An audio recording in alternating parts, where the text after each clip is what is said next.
Sound check, test, mic.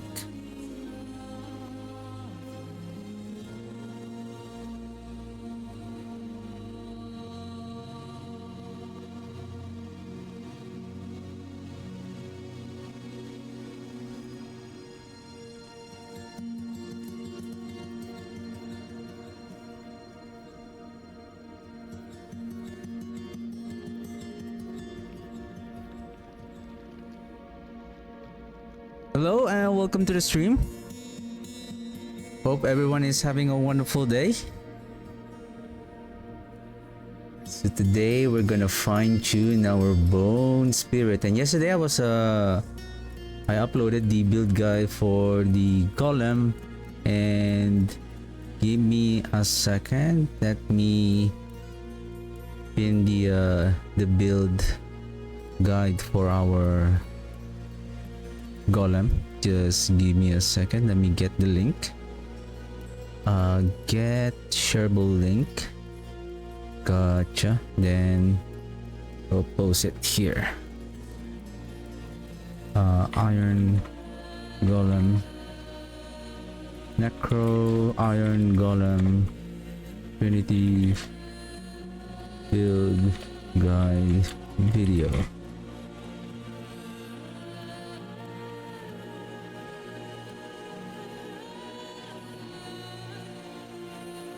Whoops, that was a mistake. Need to get the link again.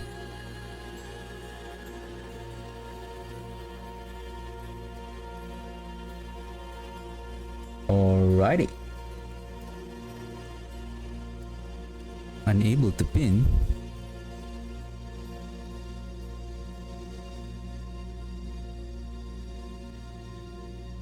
Give me a second.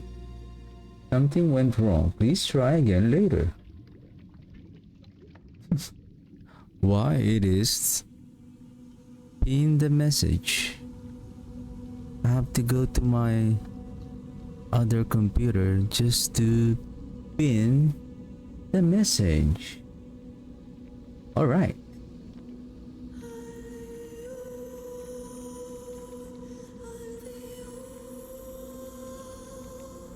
Okay.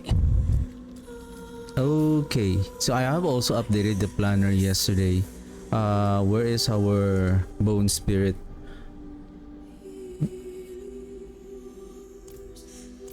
I was kind of curious, and I think it makes sense why I think in who is the where's that rune? Summon a spirit wolf companion. For what I know here, the spirit wolf companion, this is a summon exclusive for the druid. But through this rune, you can summon the wolves. It didn't say here exactly what is the effect of the summon a spirit wolf companion. Like, this is the sad thing about our, like, there should be like a quick tooltip to show like what is the effect of this particular rune. Like, yeah, you summon wolf companion, then what? Like, at least there is like a subtext at the bottom that shows, or when you press the alt, it shows like when you, like, for example, does it show? Maybe not here. But when you press shift, it shows the you are comparing to the weapon that you are that is equipped, right? And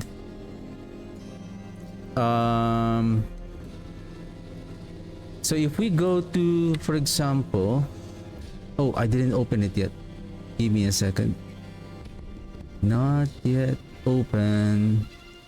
So if we will go to the, for example, say I think build planner, let's go to druid, skill tree, and then if we try to find the wolf, the basic is not this, because that is basic skill, not this one, that is a skill also. This one, wolves companion, right? This is not a companion, this is a skill. like a core skill. This is a companion or a summoning skill. Passive, summon a wolf companion that bite enemies. Active skill commands your wolves to use their feral dash ability, instantly lunging on the target. I believe this is the skill that they're doing on the Serun. They're lunging on the target. But if we take a look here, gain one additional companion. When your wolves critical strike, you gain attack speed. Wolves damage increased by 5%. Wolves upgraded increased by... all wolves upgraded are increased by 100%. Wolves are also werewolf skill, blah blah blah. Werewolf's companion use feral dash against distant enemies but does not make them unstoppable. Commanding your wolves grants you a berserking. Berserking is just additional damage and then I think attack and movement speed. But other than that, there's no other wolves here that makes a wolf companion that deals cold or vulnerable to the enemies.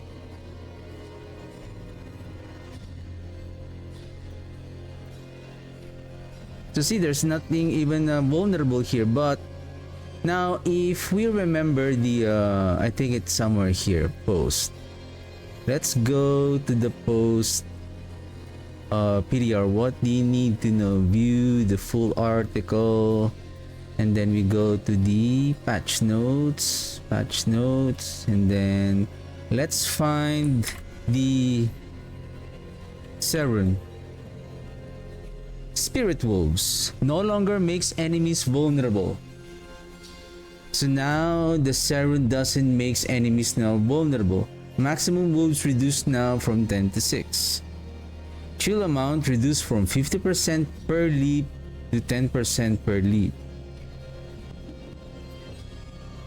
So now the spirit wolves are not that efficient as they used to be.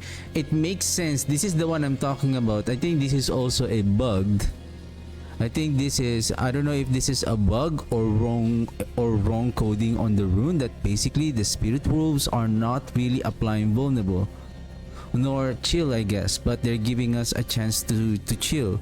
So now at 6 wolves at 10% per leap, so they're not going to be frozen right away.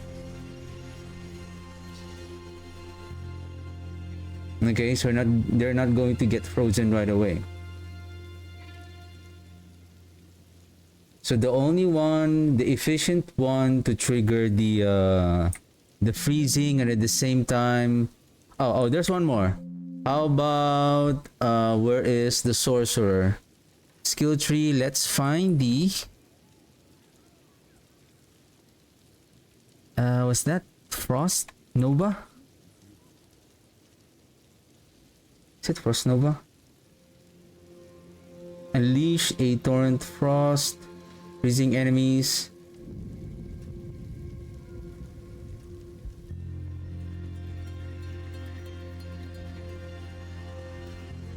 But does it apply vulnerable to the enemies? Frost Nova makes enemies vulnerable. Do we get that?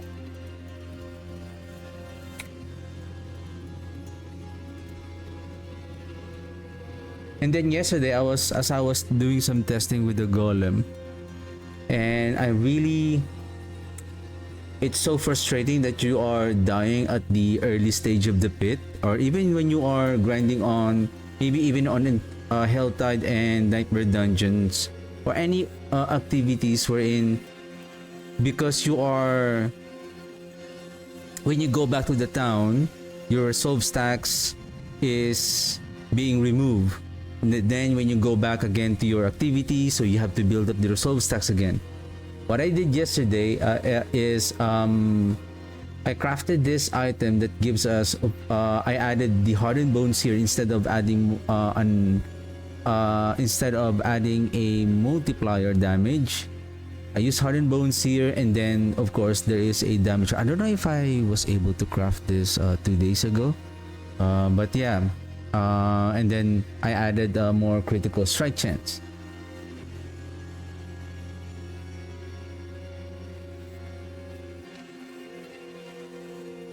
So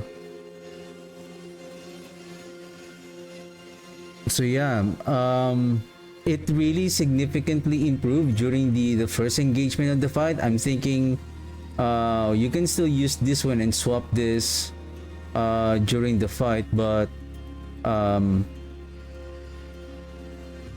it's really difficult when you don't have so much damage reduction. And using that shield, I see a significant improvement in terms of our survivability during when engaging with the enemy. Like when they deal those elemental damage or those deadly mechanics, we are not getting one shot very quickly. Even though right now I have 20,000 life now because I have added life here, but we're not getting one shot anymore. I think Themis is much more better with some mercenary. Where's our mercenary here? There's no mercenary here. Okay, let's go to Themis, the training ground in Themis. Like why they didn't make the training grounds equal to each of the town? Like the Themis that I have noticed that there is an area there wherein the mercenary are also here. So basically this is the only training ground that has the complete. Like if you want to switch with your mercenary, then you don't have to go back to your den, opening your menu and then going to the den and then switching with your mercenaries. Here we can all of the NPCs are here, the crafting NPCs, and then the mercenary are here. Aldkin.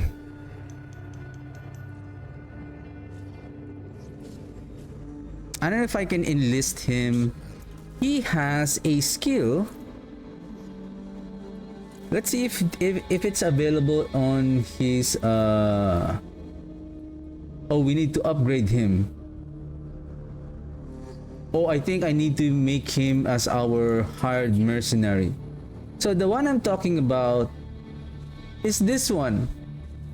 You restore 33 resource per second while inside Aldkin's Firestorm. The Firestorm here lasted for it has a 20-second cooldown, and then the Firestorm damage impact and remains on the ground for 10 seconds. Every second Firestorm burns the enemies within for damage over time within 3 seconds. Enemies hit by Firestorm's impact. Thus the Firestorm duration here, the 10 seconds, remains on the ground.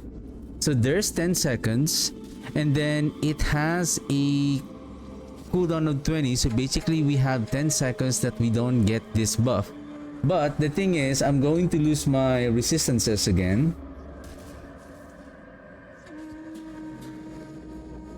Allies gain critical strike chance against enemy affected by flame surge. I feel like we're gonna be overwhelmed with our critical strike chance. The fact that we have 55 here, we have 26 here,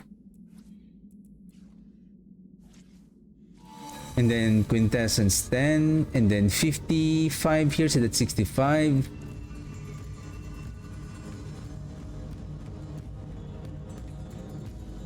Maybe we don't need the critical strike chance if this is going to work.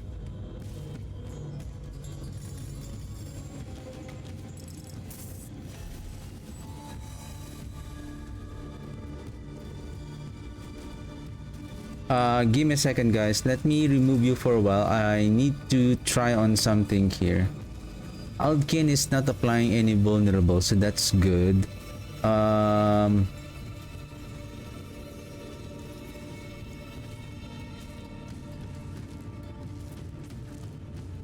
Invoke the sorcerer's Frost Nova skill, freezing enemies.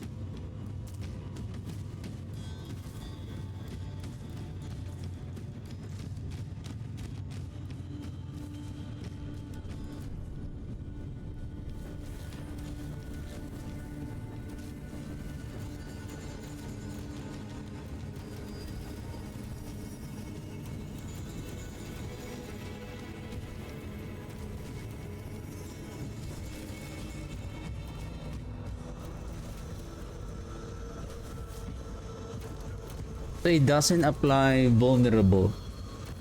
It doesn't apply vulnerable. So the only source of our vulnerable is coming from our warriors. 30% chance to make enemies vulnerable. I believe we should be okay.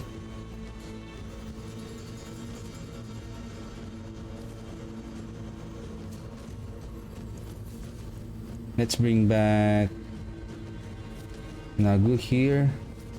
And then if we're going to do some speed farm,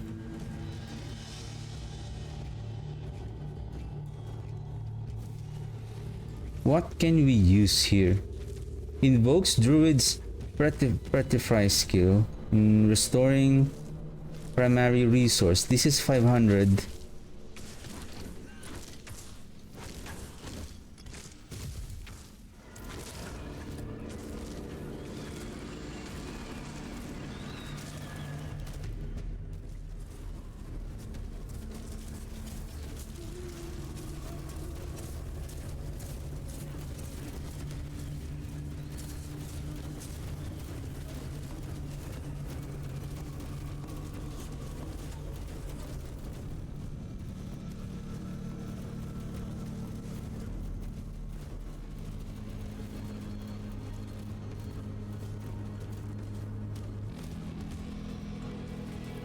What if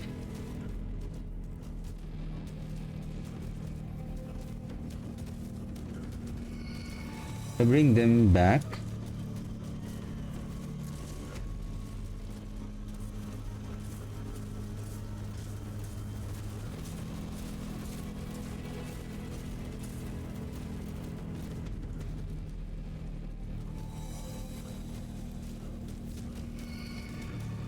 Essence generation of 309.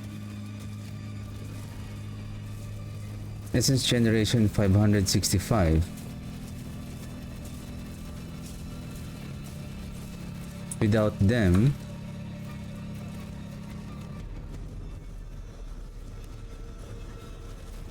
we only lost 365.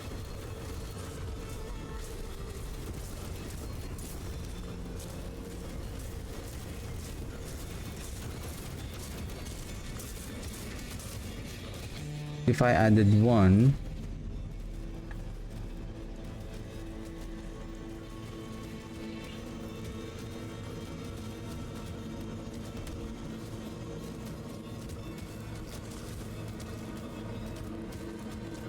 I guess it will add around 20-ish.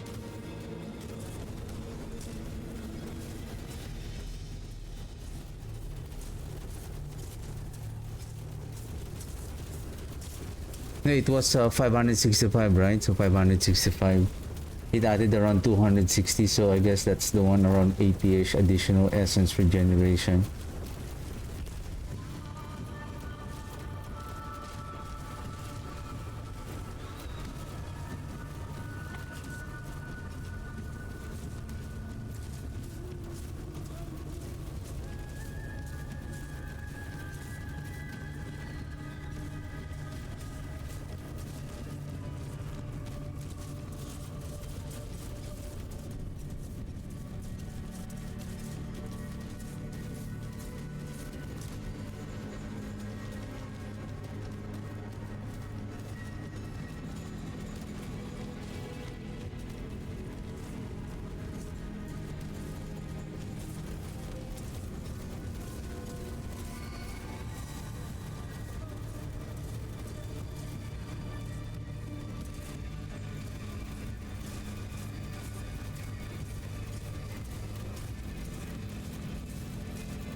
What if we add...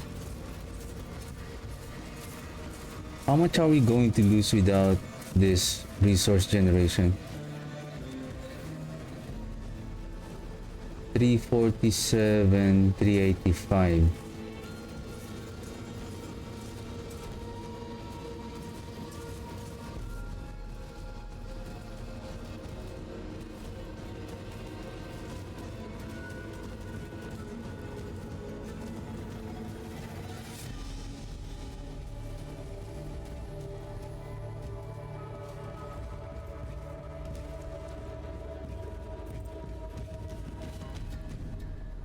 Do we have gold? 295, okay.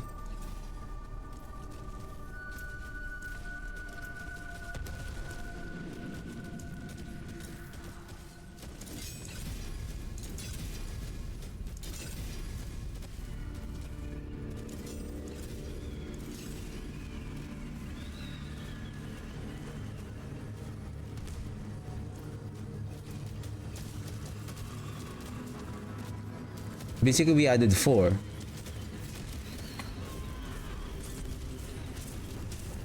So the 4 points added around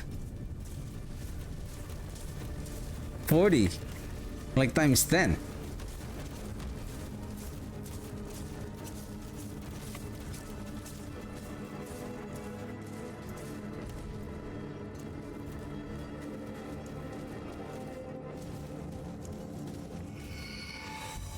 Oh, this is Bone Spirit.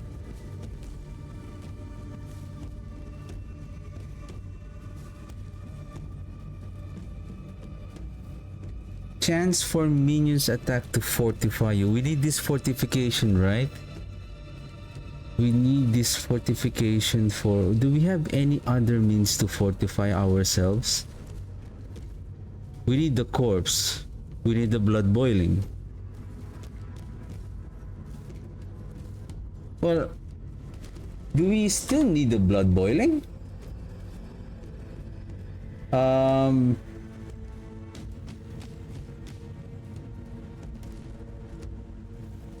Corpse is okay.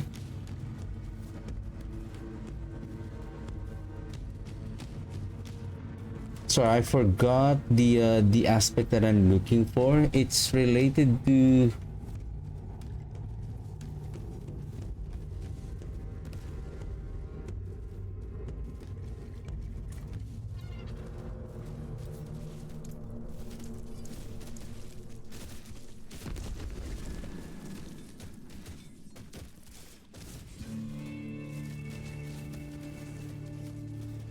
of Fortune, Piercing Cold, Rallying, Reversal, Northern Guard, Aspect of the Void.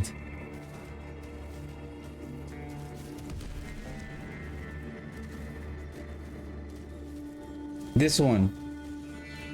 When a corpse is formed from your skills or your minions, 45 for 7 maximum life. We can use this one, and then for the temper affix, maybe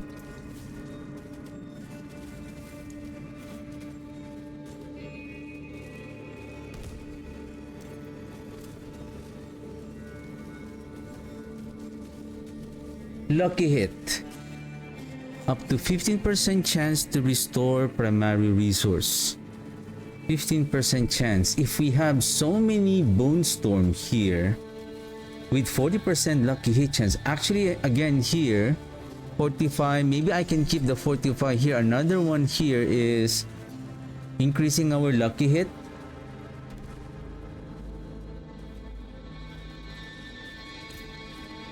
Do you have lucky hit to restore resource here? Not even a restore resource restore. But actually here we can roll a essence restore. That lucky hit. How much is our essence generation? If our essence generation is 73.6, right? Essence 73.6. So if we add 12, 12, 12 here, instead of resource generation, we add lucky hit.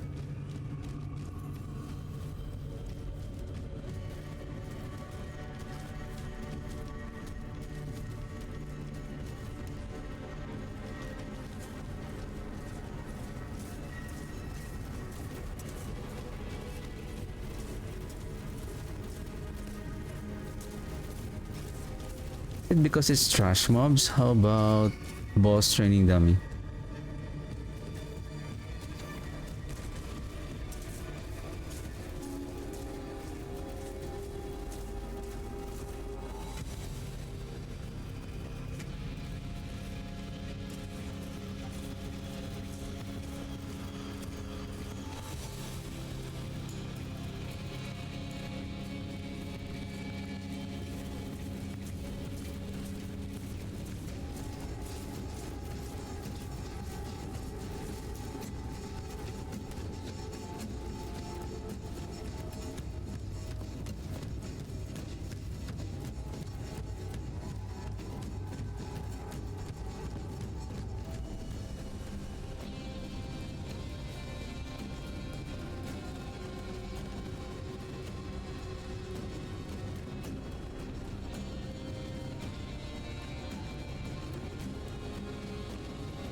Give me a second here.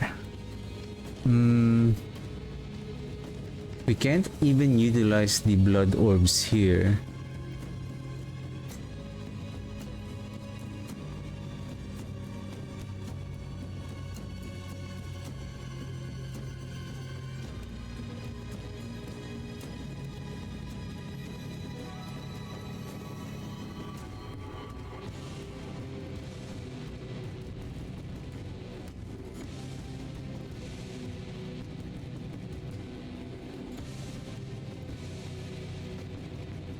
I think it only invokes the basic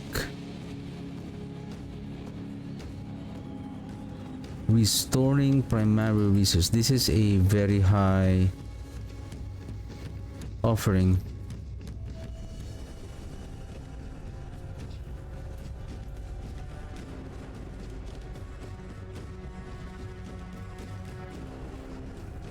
Let's see.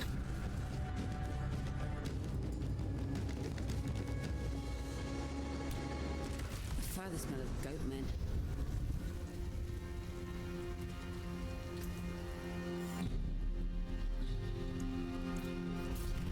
I think I'm not going to use this.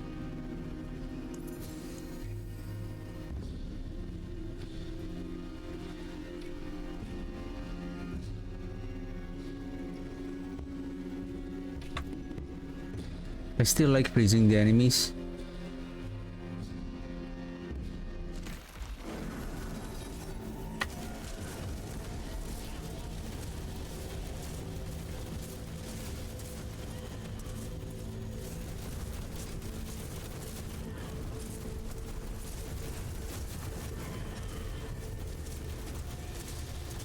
Yeah, we managed to recover our...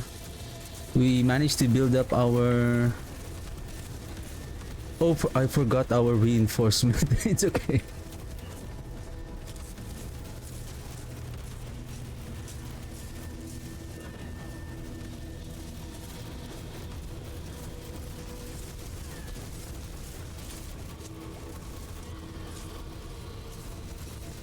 Something is hitting us. Something is hitting us. Oh,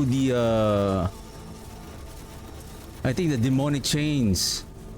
That's why. But see, if our resolve stacks is only 28, but we can see that we managed to survive those damage from that demonic chains. And I know those that demonic chains is, it deals a lot of damage also. When you are basically when you are on that chain. So we have double damage reduction here coming from the aspect and then on the affix. So see, we are only having like what, 27 resolve stacks, but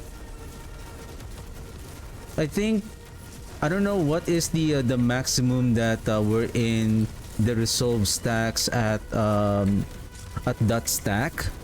Even though it provides 4% damage reduction, it comes to a point that it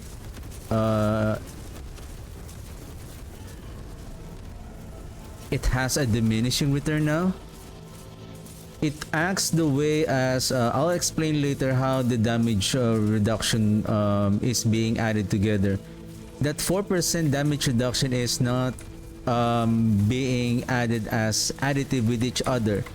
It is multiplicative to the total damage output of the enemy.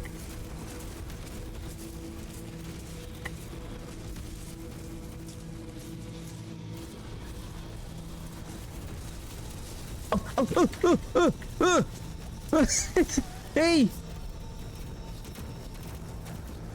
I forgot to cast the golem. I don't know what's causing me to get stuck there.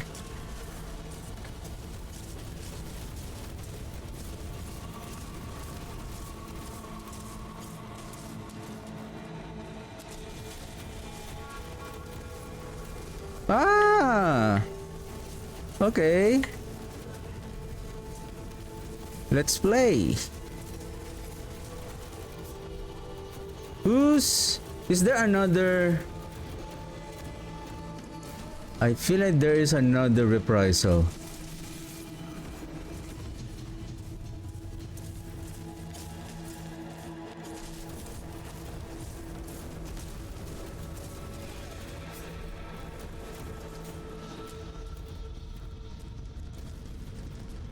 Yeah, have fun. Have fun. Wait. Wait. I don't know who's doing the damage. Someone is. Is he here already?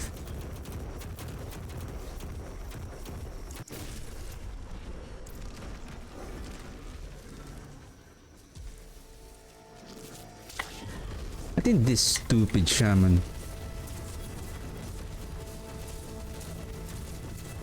Oh, maybe those Val lunatics. Maybe the Val lunatics. Okay, now where is that?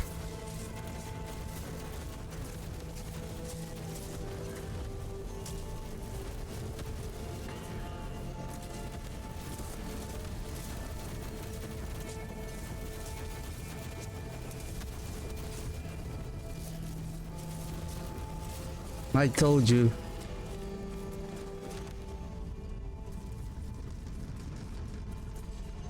Curse this place. I'm being followed.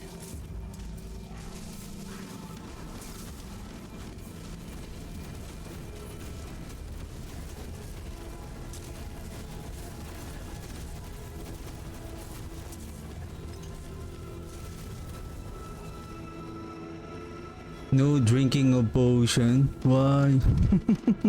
It's okay. It's okay for the potion rather than evade.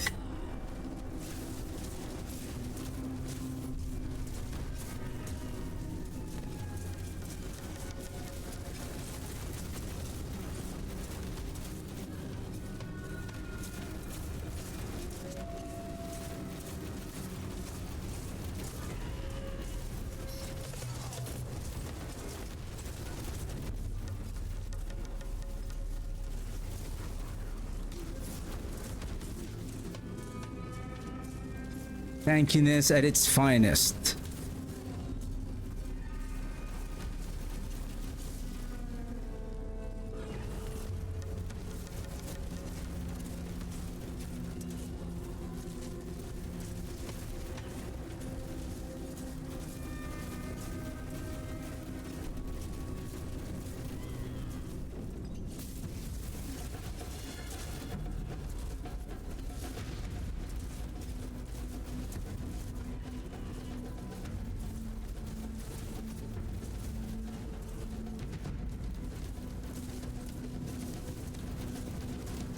Oh shit! I forgot the.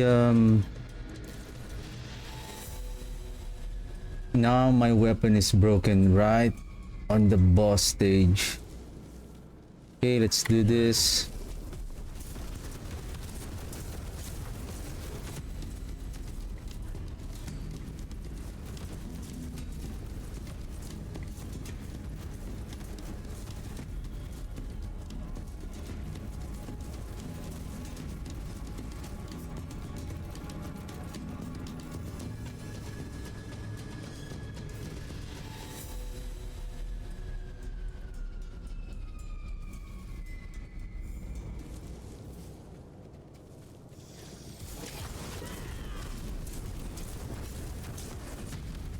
Can we kill this stupid elite?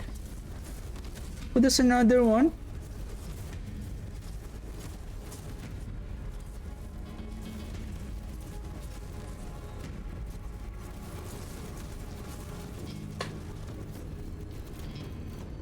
I think I just have to bail. Like, it will be a waste of time here. Man.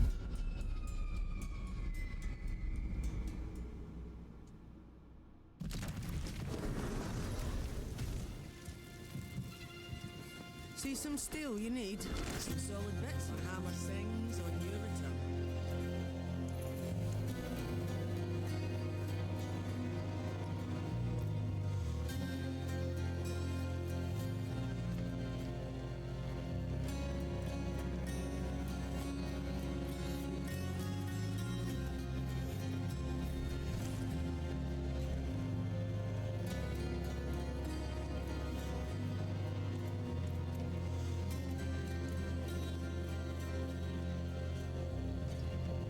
Okay, one more point.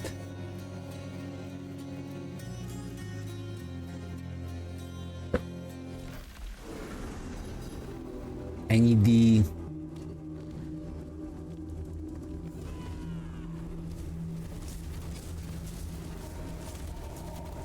essence per second.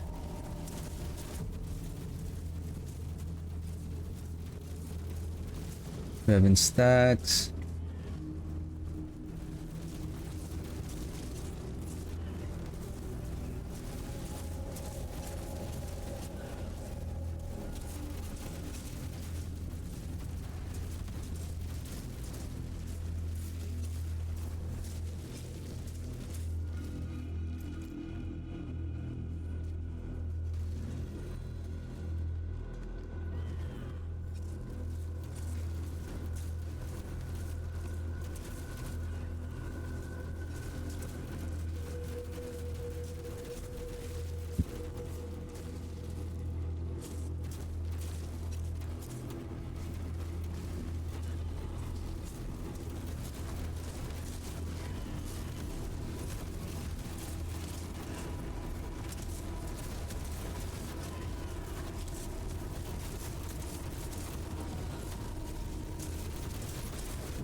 This the Curun is still ideal for our survivability.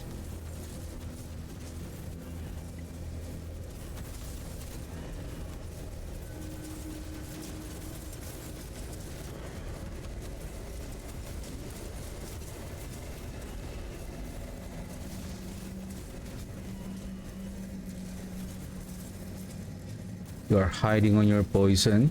Nice.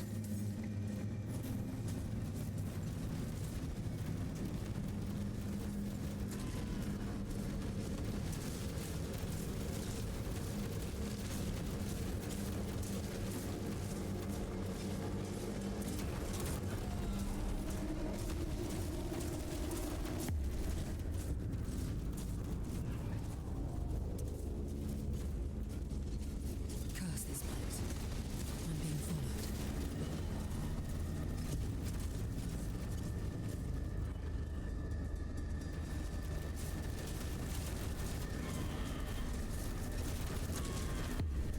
Hey Aldkin, haven't you upgraded yet? Or haven't you leveled up yet? I need your essence generation. But we need to be on the Firestorm. Otherwise, we will not get the essence per second.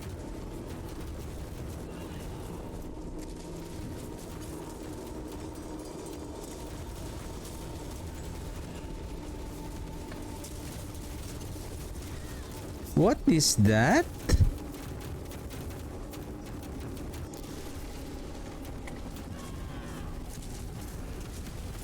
I saw a bunch of projectile coming in my way, like it was already too late. Who's this?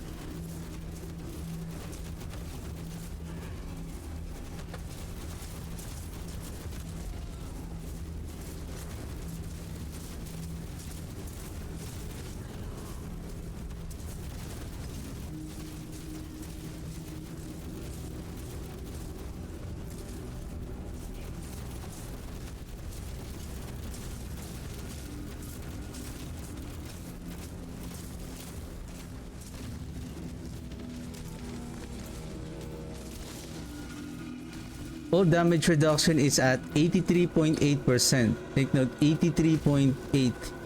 If we have the maximum resolve stacks at around 40-ish, our damage reduction would go up to 87%. So we have only 4% difference if we are going to maximize our resolve stacks. We're stuck.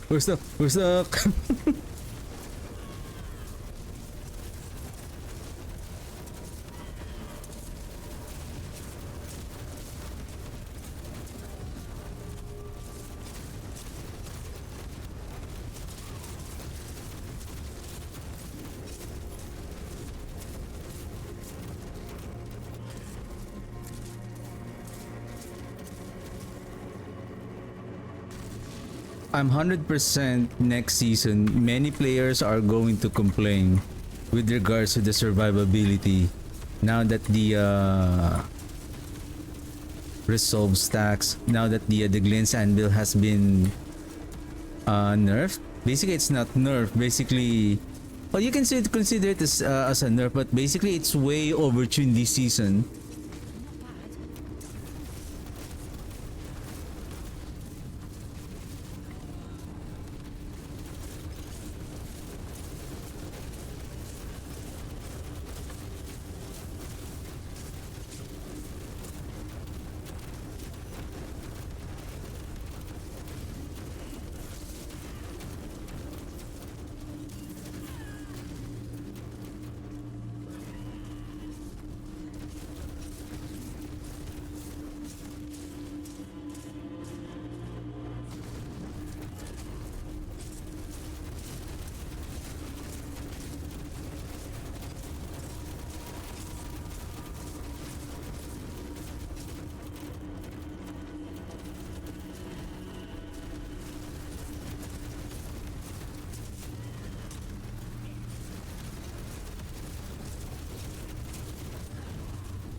Soul Drinker, what does it do?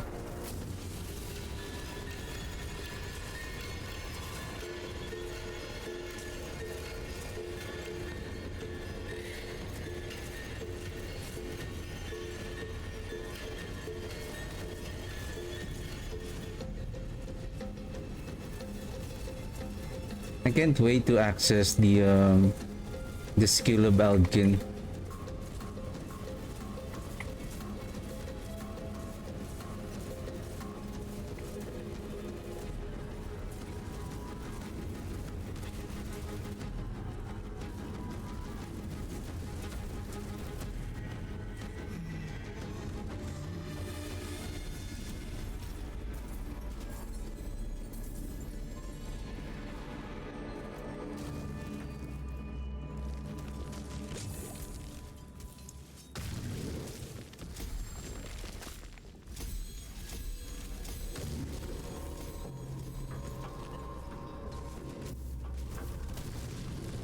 Let's see if Alkin is already upgraded. Probably not. Not yet.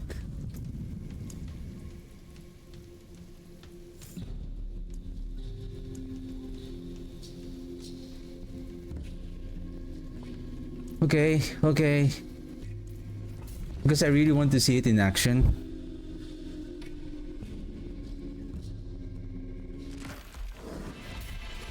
Give me a second.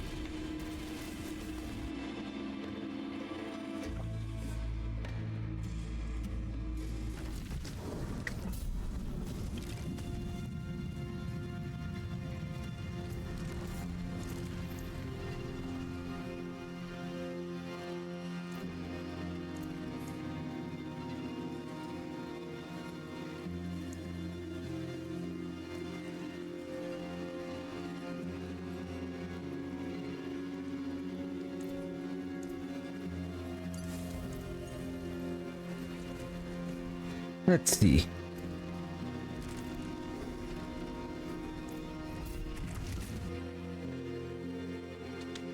Do I need resolve stacks again? It's okay.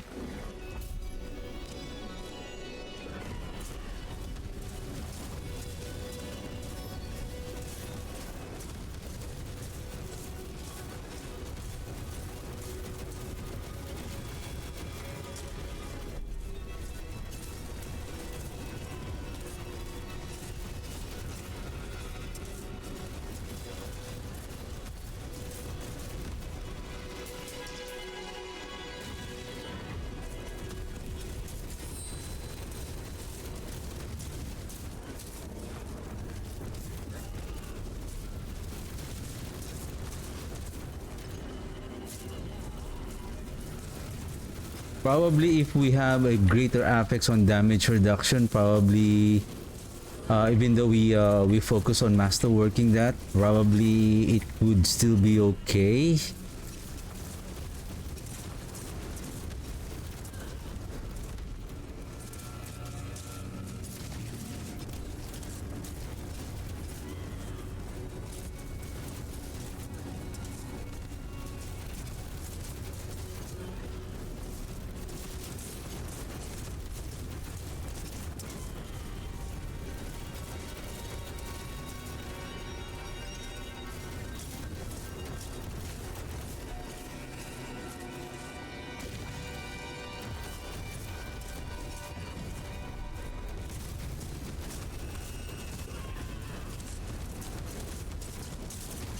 Okay, I think I'm a little bit confident on discussing regarding the damage reduction. So the damage reduction from the Glint's Anvil, it says like for every stacks of resolve you gain 4% damage reduction. It is not an additive damage reduction that stacks from each other, because it doesn't make sense if you have 40 plus resolve and then what, like you are 150% having a 160% damage reduction. It doesn't make sense, right? Like you're almost like, even at 10, sorry, for 25 stacks, it's like you are now unkillable.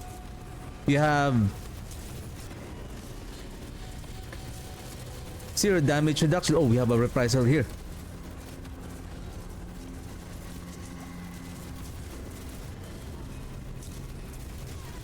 Shoot, I got caught with the So the damage reduction is, it's like this. If you have, so for the first stack, that's 4% damage reduction to the enemy. So how much is the damage now of the enemy to you? 96, right? Minus 4. That 96, the additional 4% from the Glint's Anvil now reduces that 4 to that 96. Then it becomes how much? So basically you have a new value. That new value is now being reduced by another 4%. Then and so on. So basically it's the same way how the cooldown works. It's like even though you added so many cooldowns, it doesn't necessarily that you will be getting 100% in cooldown. It will come to a point wherein the damage reduction, or even the cooldown is maximum at cap at 75%. With regards to damage reduction, it's the same thing with the armor. The more armor that you stack, it comes to a point that the value that you're adding compared to the first 1,000 of armor that you're adding, you see the significant additional armor. But once you reach around 19,000 and above, you will see by adding 3,000, it only adds maybe 1 or 2%. And then when you go beyond 25,000, the additional is like almost, it's like only 5.5% in damage reduction.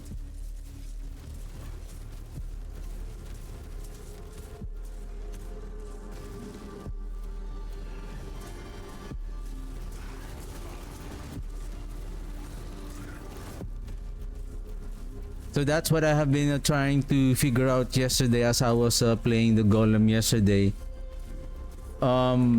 If I can find a way, because it's really frustrating again to add just to rely on the resolve stacks. Like you need to build up like 40 stacks, like when you are doing on the pit, if the elites are right in front of you already. So how can you mitigate? So basically it's like you are running around and building up your resolve stacks first before you fully engage on the enemy, right?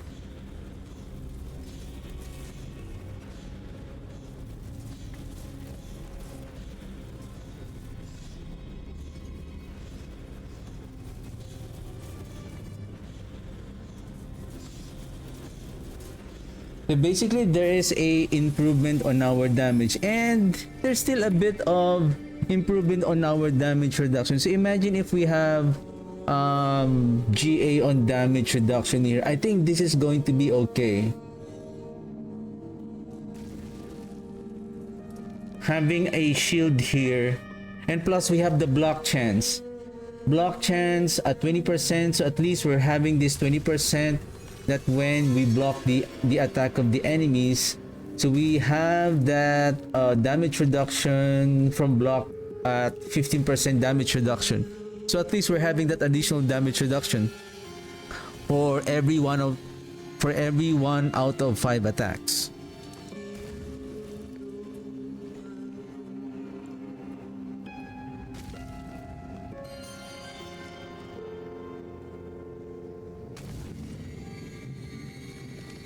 Is there any other skill here that much more better than the splintering? I think there's none. The next one would be the crushing aspect. The crushing aspect.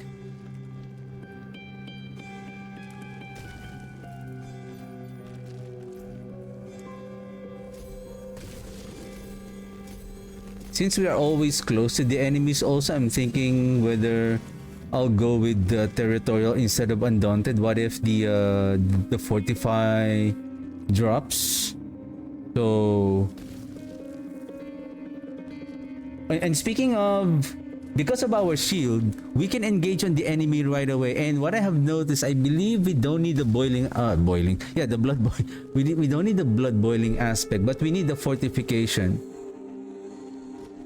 So I guess we can replace now, because we have the chance for us to form a corpse that triggers the necrotic carapace. Probably we can maybe add a resource generation there.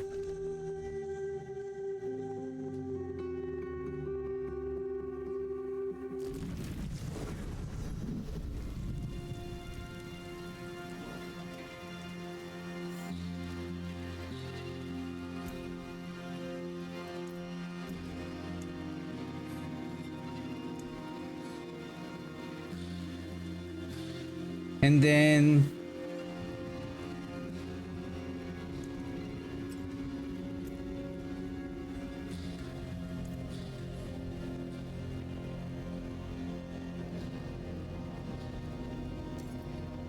how about this one?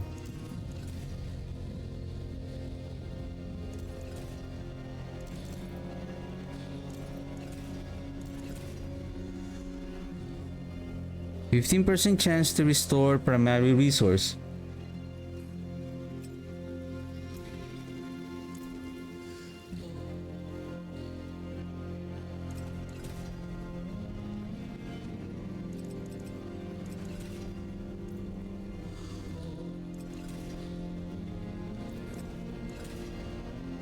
How would I know if that is a greater fix? I cannot see the text.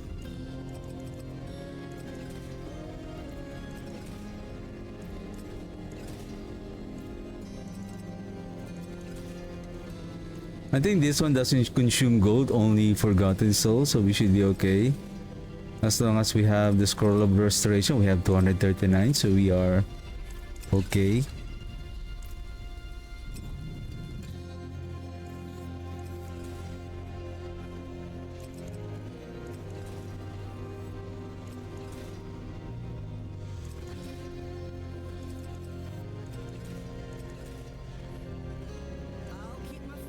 So basically the lucky chance is not, I believe it's not additive with each other.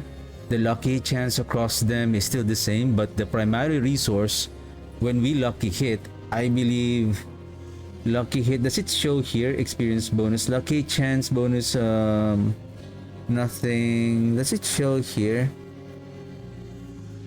Lucky hit chance to generate essence. We have essence on kill. Let's try. Because if we can generate more essence with that affix. Oh, Alkin! Give me a second.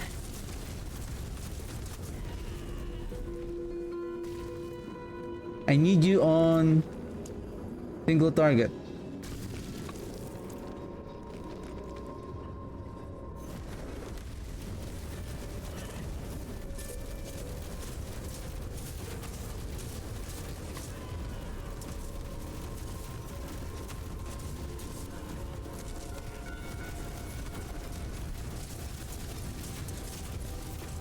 The thing is, where is the fire of Alkin? Oh shoot! Did I drop or did I forgot to pick up the Heartstone?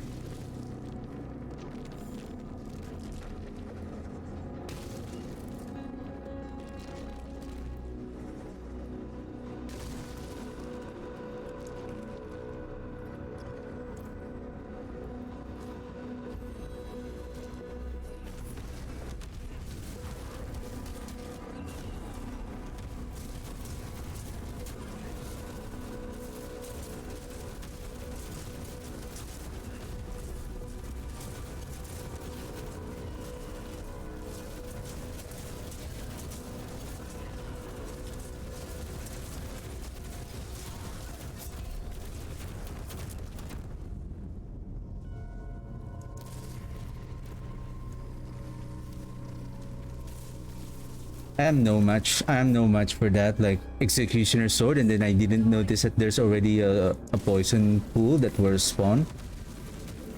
And then look at the frequency of the sword dropping down, like boom, boom, boom. It feels like it responds to your attack. The more faster that you attack, the more faster that the skill is also being deployed.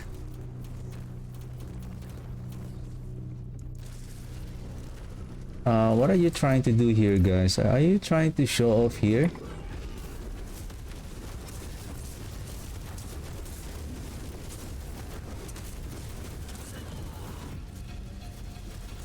Is this the no, that's Aldkin. Where is the firestorm that he is doing?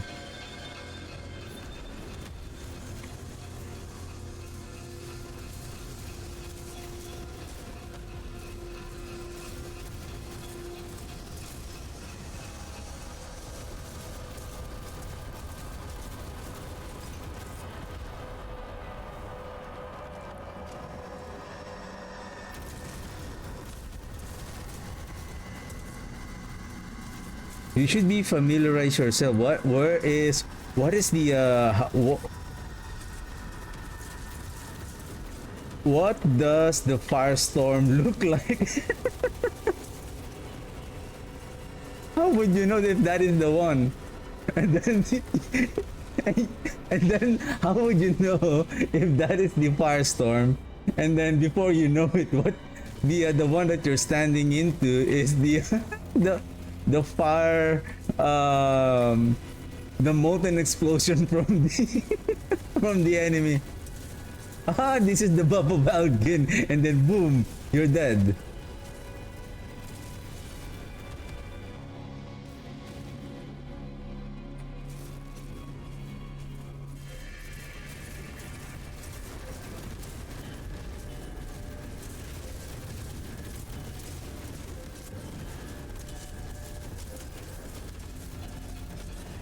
Curse this place.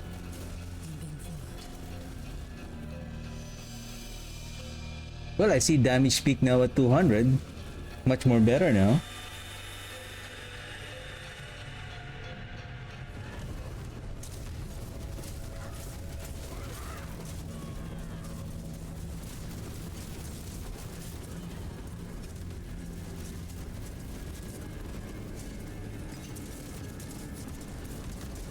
Oh, probably that's the one. The I think this one. The swirling tornado. I think that's the one. Reprisal! Reprisal!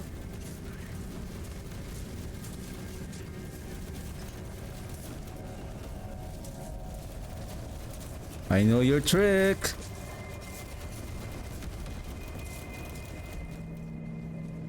We're close, we're close. Who's this? Okay, no reprisal. That's good. What is this? A frozen, unstoppable. Let's reposition ourselves, and then the boss is here. Still, there's a rare and a group of magic elites here. This is going to be terrible. Wow. Okay, wow. This is war. This is war. Who? War. What is it good for? Who is this one? Ah, you're trying to show off because you have some groups of rare elite companions here. Ah, wait for me. Wait, wait.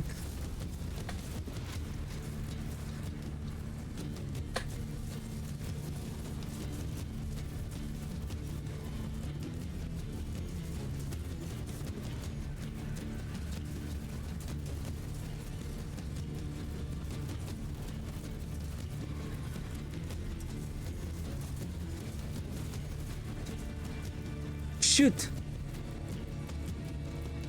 How did I got stuck there? Is that the effect of the elite?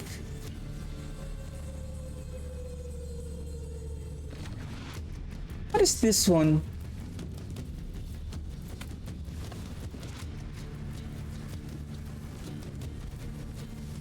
Okay, then I'll kill both of you simultaneously.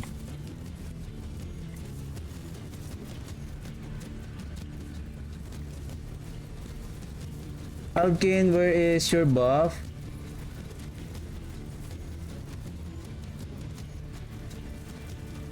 Where's the firestorm?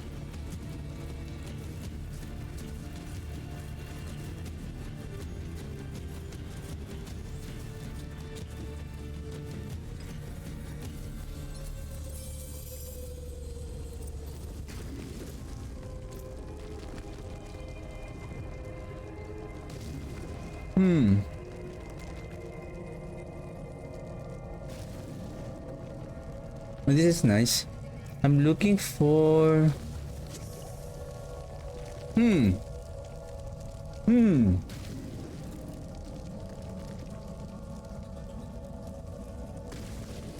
I think this one helps.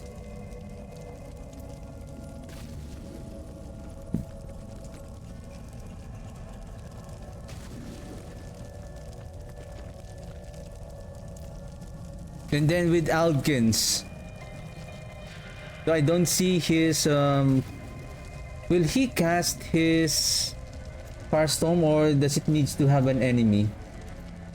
Where is Mercenary Algin? Algin rains a firestorm down from the sky, fire damage on impact, and remains on the ground for 10 seconds. Every second firestorm.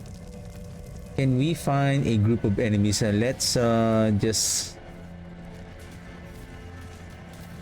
Algin, where is your... So that's his first skill. Then second skill, Firestorm.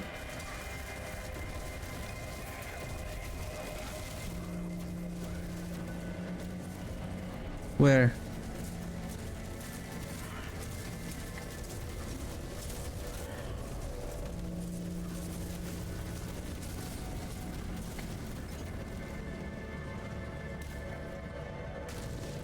Huh?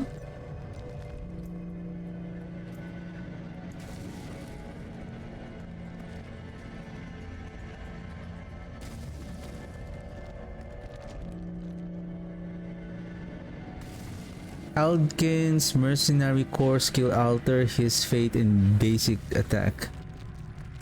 Fate, a flame. Basic attack becomes far shot. That's the one that he's doing. Aldkin hurls a flaming bolt at an enemy. That fire breathing thing, that's the I believe that's the basic skill that he's doing.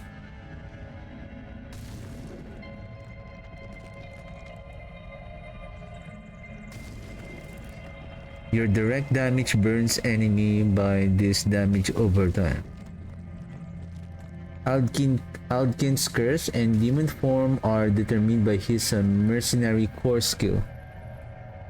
So this is the mercenary core skill. Aldkin's mercenary core skill alters his fate in basic attack.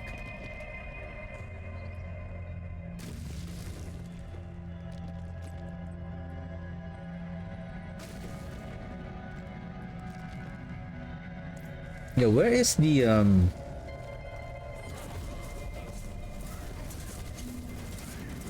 So that is the core skill.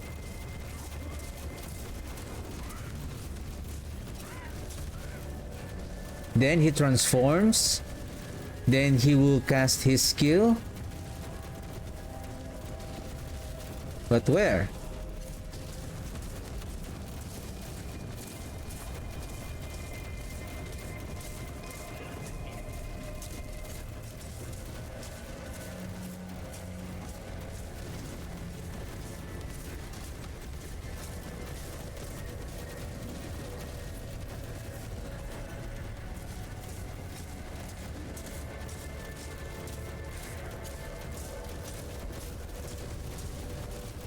I don't know. I don't know. I don't know.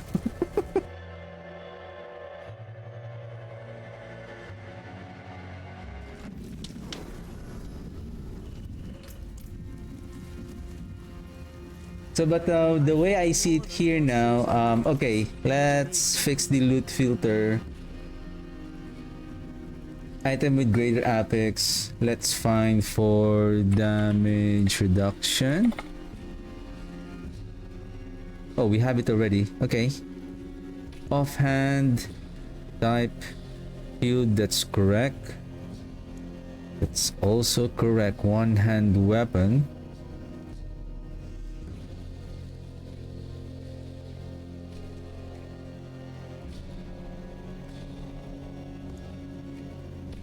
Yeah, basically we have everything.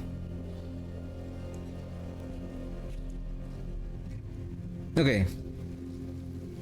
So it seems like we're filtering the correct affixes. So I think the one of the air prediction is with the golem. Damage reduction.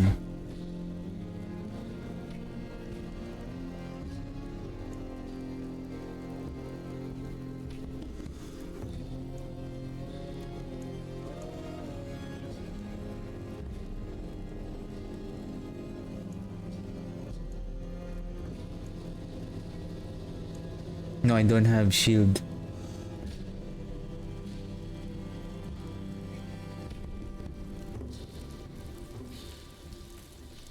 Oh, this is nice. At rare. Okay. The magics await your return. Repair. Okay, we're good.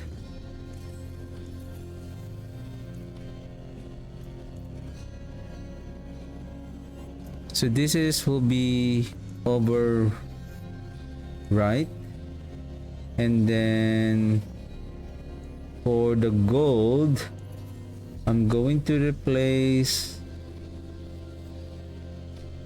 piece of the black shroud. Darkness skill. Oh, speaking of darkness skill, yeah, I'm planning to give this with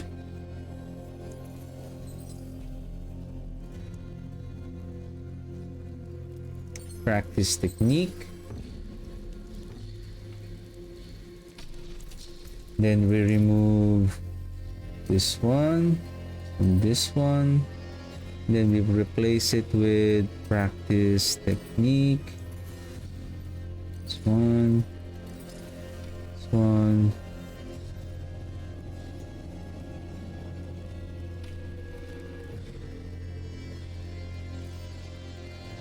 Ah, this is Foba. Okay. Save. So let's save this for the gold. Over right.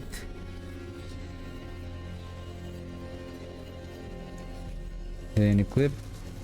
Then if we're going to go with our speeds, all we need to do is we're gonna swap this with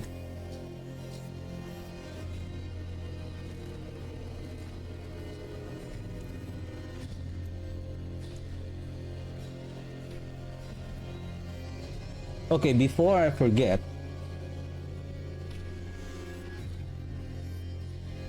let's update our planner here, as this will be the next build that I'm going to showcase and upload next week. I'm just gonna update this one. This is from the previous I think season 12. Life, armor, essence regeneration.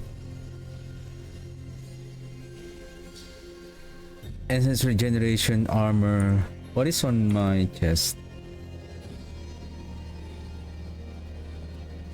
Should be life, armor.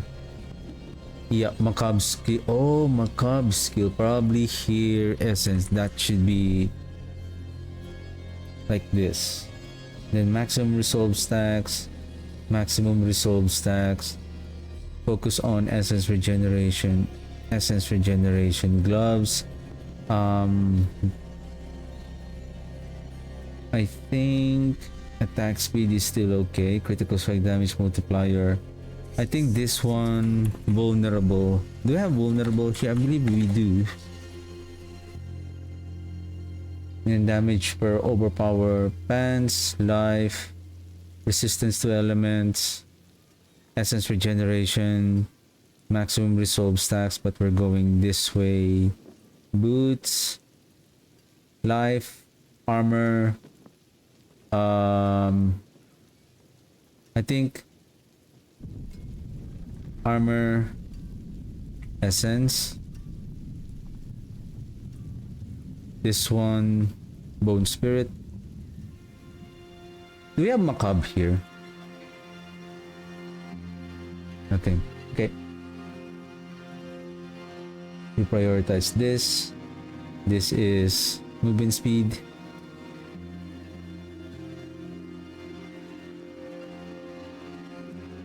Then Seer Vex, Nagu, and Q. Basically, we cannot use the Crown of Lucian. Oh, Crown of Lucian. Oh, speaking of Crown Lucian, actually we can also use the Crown of Lucian, but the thing is, we're going to lose our survivability. Again, as of this moment, our damage is doing okay now. At 110, we can clear it like around 6 minutes. Considering that we can telegraph the attacks and we're not getting bullied by the by the elites, I think we can finish it in probably 5 minutes or 5 to 6 minutes. I think that's still fast for a 110. I think with lesser death. This one. And take note, the skeletal mage here, I believe the code here, this one is giving resolve stacks. This is ferocity, this is also adding resolve stacks. So we have another source of somebody is giving some resolve stacks for us. And then gloves, I think gloves were okay. Boots were done. Amulet, critical strike chance. I believe critical strike chance is, we're not going there. But we can go with vulnerable damage here. Then critical strike damage. Then bone skills.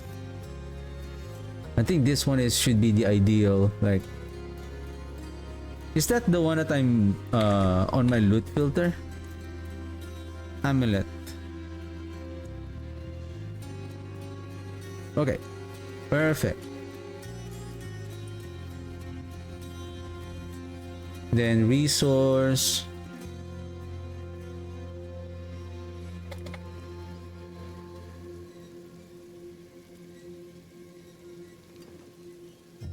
And then hewed flesh, that's still correct. And then on the boots, hardened bones, we can go with, let's see here, 70.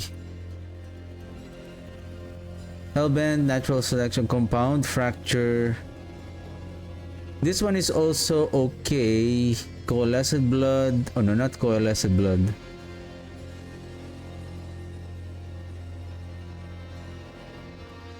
I think there's another one here. Was it crushing aspect? Crushing. Well, fortified, you deal increased damage. Oh, 65% only. Then the splintering aspect is still better. Then the other one is compound fracture is dealing 10 times. I believe there's another one. Bursting bones.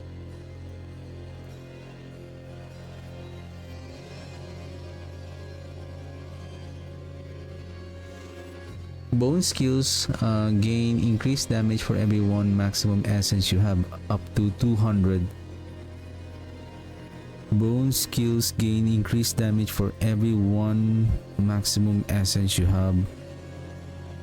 Well, this is up to 80%. The thing is, you will not be able to take advantage of this if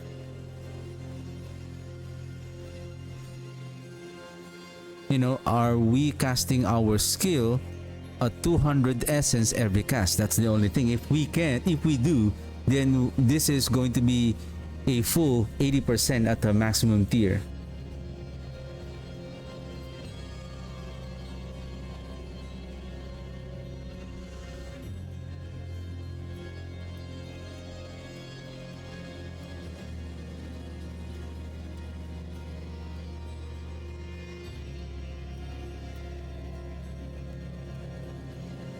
Your corpse and bone skills gain increased critical strike chance and 60% increased critical strike damage. I think the splintering would be the ideal here. All you need to do is just to hit enemies with vulnerable enemies, and we can do it by using our warriors. Vengeful Requiem. Well, the thing is, we're going to lose the effect of the deluge next season, because we are only, with regards to our setup, we can only we are, because the title is no longer a offensive but a utility aspect. But even though it's a utility, we can place it here. The thing is, now we are losing the ability to fortify. Now that's a problem.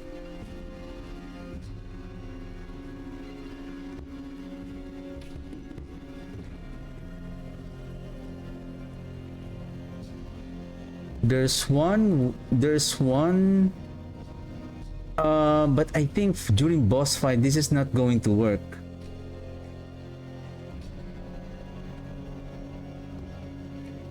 You are fortified for 5% of your maximum life when an enemy dies afflicted by Iron Maiden. So if you're killing a boss, this one is not going to apply, because you're waiting for an enemy to die before this one will take effect. Sorry, I'm sorry if I am already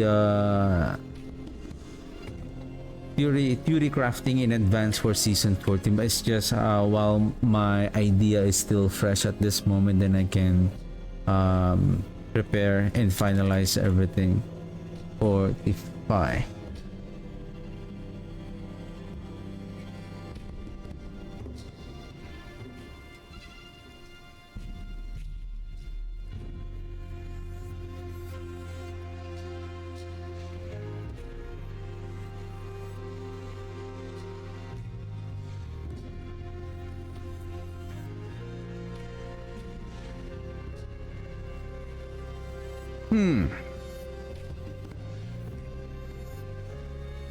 We can use our tendrils. With regards to cursing, I believe we can apply the cursing with our minion, considering that they're going to gain a huge amount of attack speed from us. And speaking of attack speed, if you want the minions to inflict as many of the curse as quickly as possible, we can convert, instead of Fel Gluttony, the Gargantua for the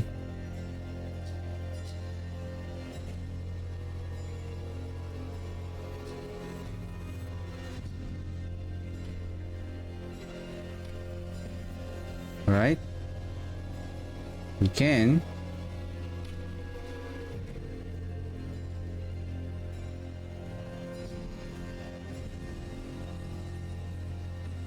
But that is for next season.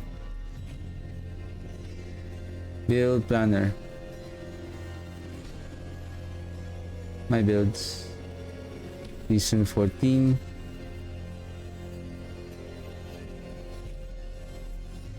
Huh? What do you mean no builds found?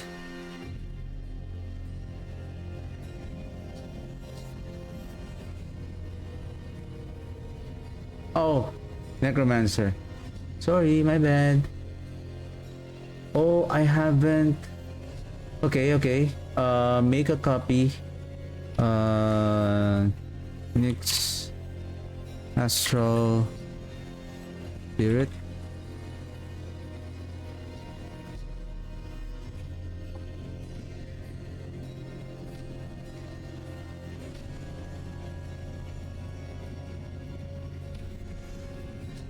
Probably I'm going to add a note here. Give me a second. Probably let's delete everything. Update notes.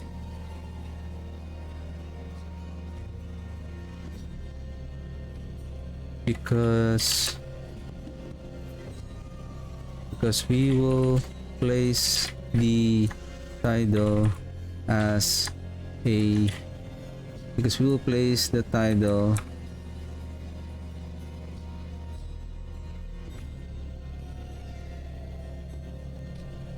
because we will place a tidal in the boots or amulet transfiguration. We will lose the necrotic carapace for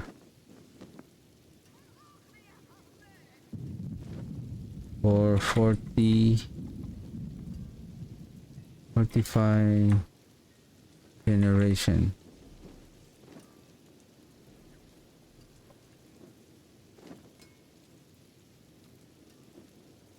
We can use the we can add the corpse tendrils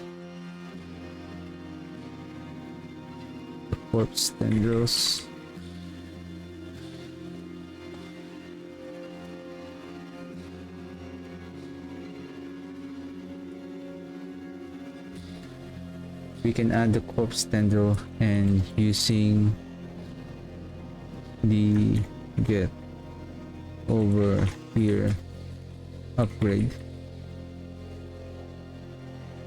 to compensate for the what's wrong with my fingers for the fortification. And maybe we can oops and maybe we can switch the golem to Gargantua for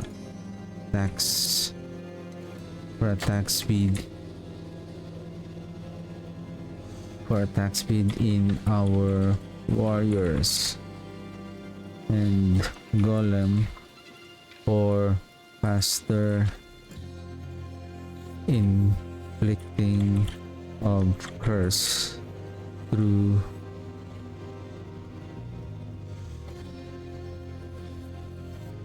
blood moon riches.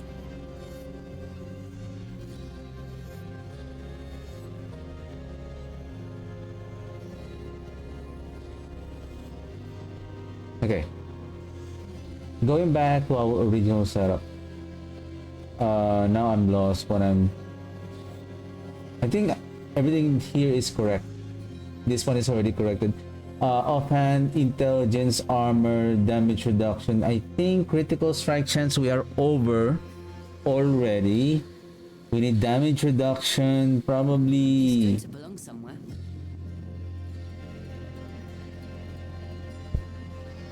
Armor, damage reduction, maybe life, or essence on kill. This one.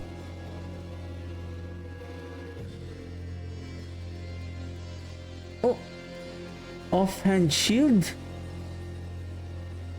There's this.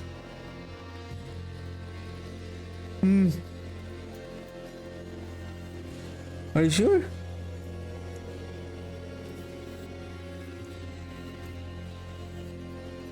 No, there's none.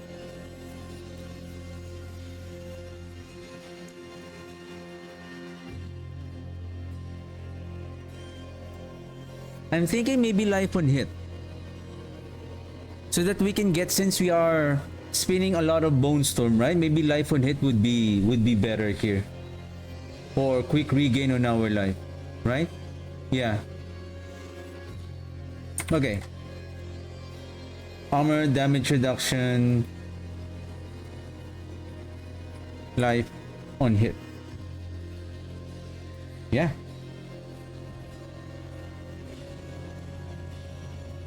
that's pretty much it. This one, I think, can we roll vulnerable damage? I believe we... Oh, we don't? Only on the rings and on... Okay, I think only on the rings and this one we can roll vulnerable, because vulnerable damage has a higher multiplicative damage. And then on the gloves. There. But it's not available on weapon offhand. Okay, this one I'll just update this one. Probably I'm just gonna copy the format on what I did on the bone golem as well.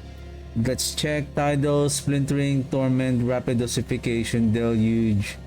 How about the skill tree? Did we... Let's double check. Vulnerable, that's correct. 100%. That one. Critical strike chance. Essence generation. Golem. This one. Well, if we're going to use the Gargantua, then we need to rank the Golem. And I believe we don't have the points anymore. Oh, I see.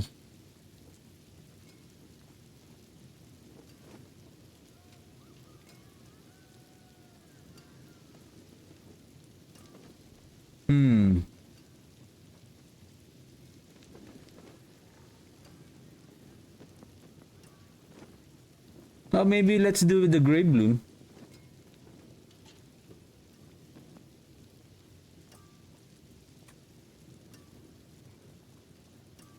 More minions. Grey Bloom.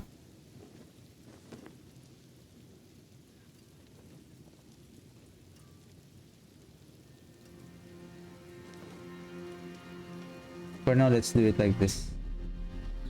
And this correct. This one is correct. Pull down, resolve. This one is correct. Maximum ranks. Damage reduction, correct. Barrier, and then roll the bones. And then let's double check the Paragon board just to make sure that everything is correct. Gravekeeper, Bloodbath. This is Amplify, correct. This is Bone Graft. Basically, we also have Essence on Kill. I wonder if I took those Essence. Well, I think that's okay. We have Essence on Kill here already. I think for speed farming, maybe we can use this one. And then Essence, Dominate on Frailty, Scent of Death. This is Undaunted. Basically, we can face those willpower.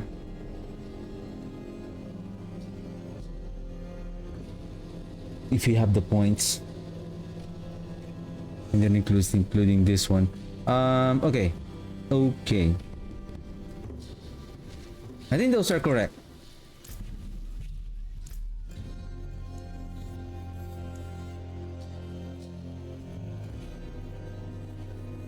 I haven't fully invested here on the Undaunted here.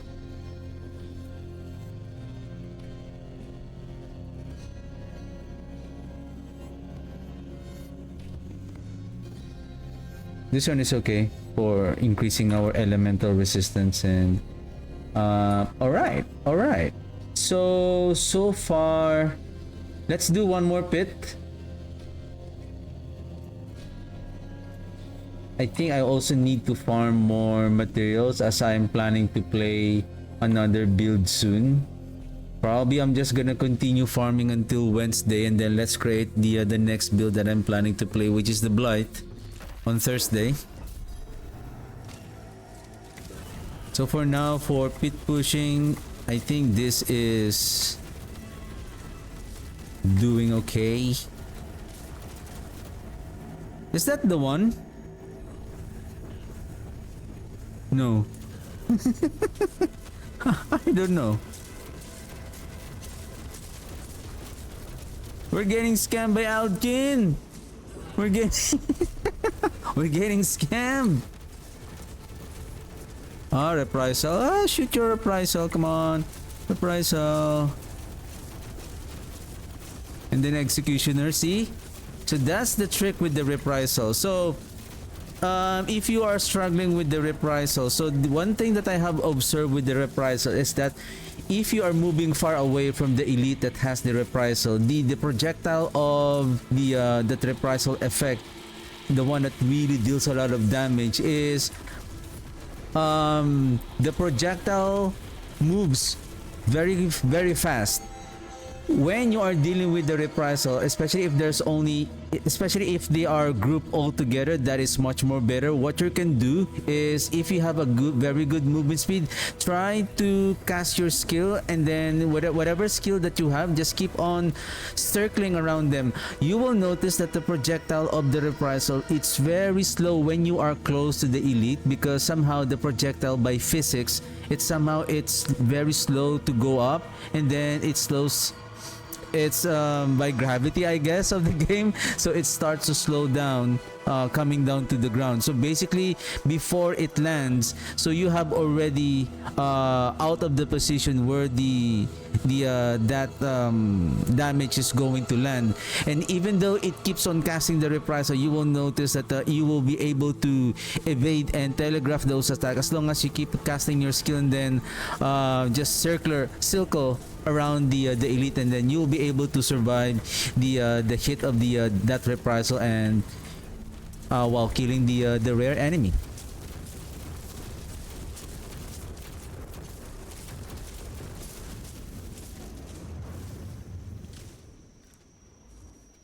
Well, let's grab the little shrine. Like, we're not doing some tests anymore. We are already at the fine tuning stage of our build. What is this wood reed shrine? What the heck? Of course we need the gold.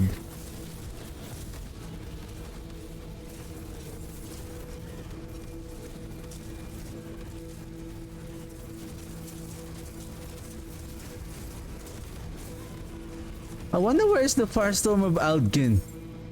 I feel like we're getting scammed. We're getting scammed by Aldgin.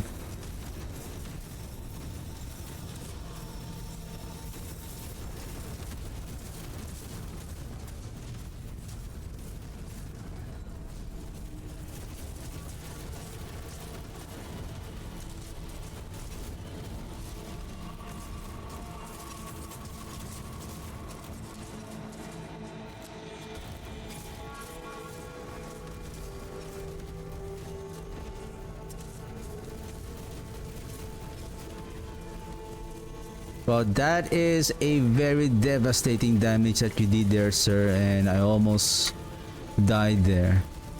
But to be honest, right? We're doing okay. What's with the high voice? We're doing okay. We're doing okay.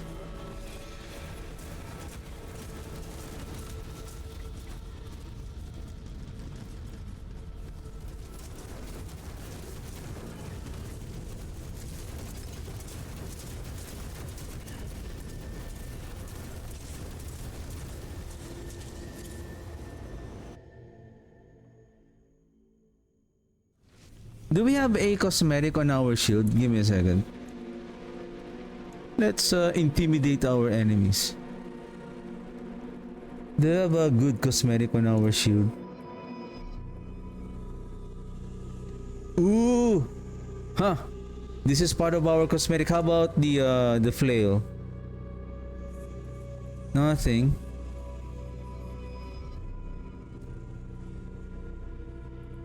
Ew.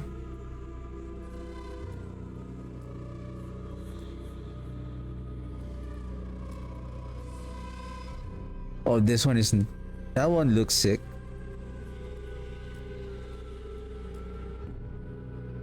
Oh, this is going to hurt. How does the what's the name? The Nazgul's flail. What is? What does it look like? Oh, this one, right? No, it looks this one, but I know it's much more bigger.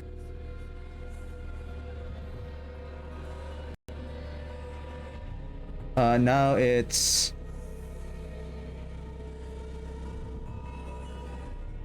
the heck. I just cosmetic and now what the heck? Hey, what's going on? I'm having drop frames just because of that.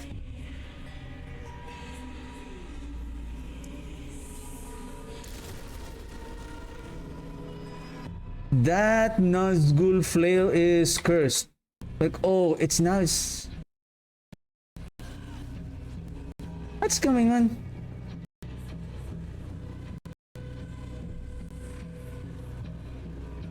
Just give me a second.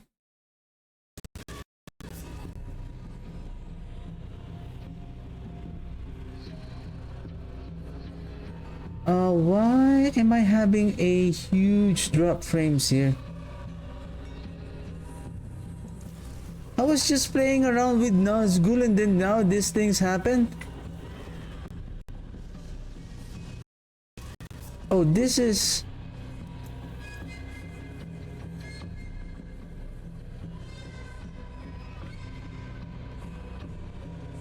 what's going on?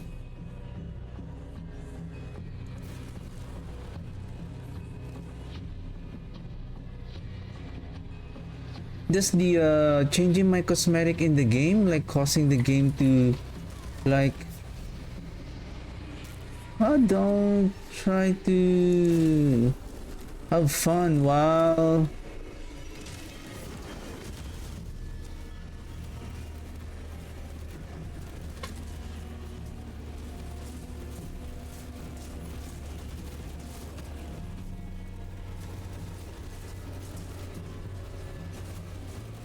fun is over. I don't know what happened there. Somehow the cosmetic caused the some kind of malfunction in the game or something. Oh, I think this is the firestorm. That one. Ooh, look at our essence. Oh, I didn't see it. Boo. Man, could you give me some fun, sir? I'm just having a fun here, sir. This one. Look at our asset. Whoop, whoop.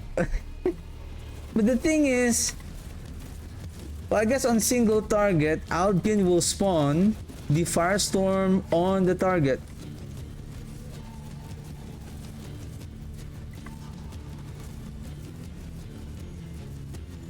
Look at our ascent.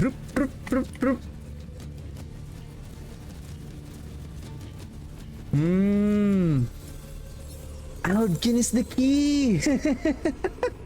Alpin is the key. Alpin is the bug. Alpin is the bug.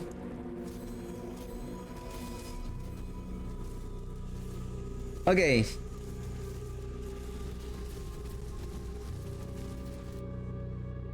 I think I'm done optimizing this.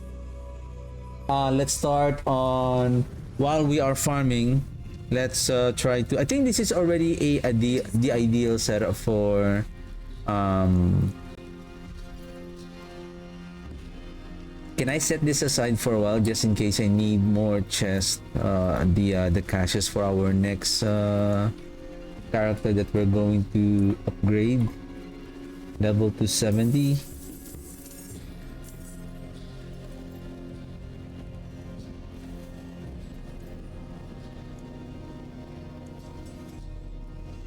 I'll keep my forge hot.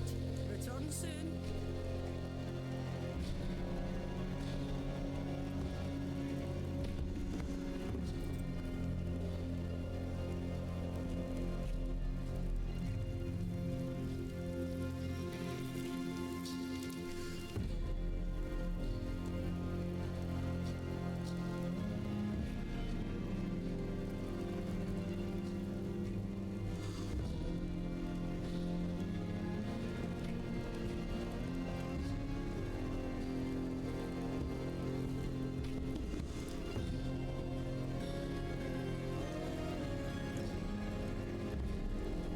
I'm full.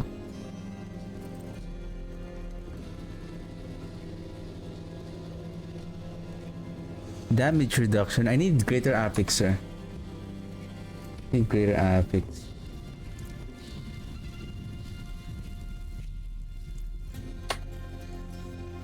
Do I still need to upgrade the gloves? Like, we're not getting any benefit. Like, I would rather gamble for maybe amulet because we can get a more rarer amulet. Speaking of course, skill, there's nothing here, nothing here. Stats.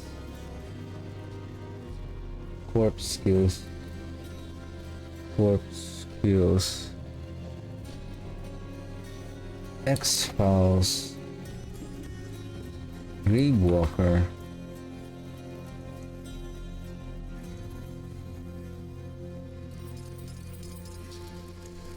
I think I have so many charms here now.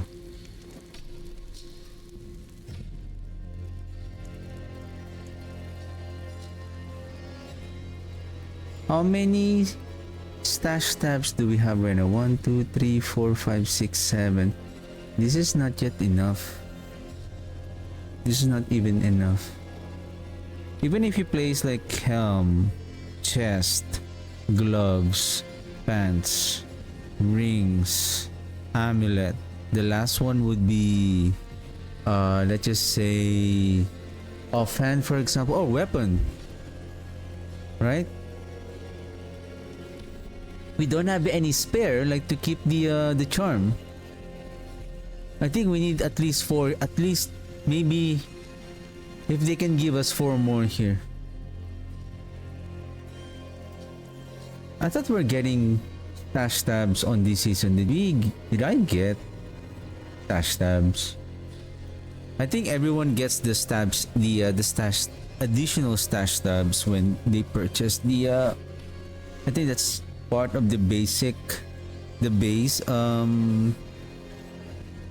thing that you're going to get on the Lord of Hatred expansion.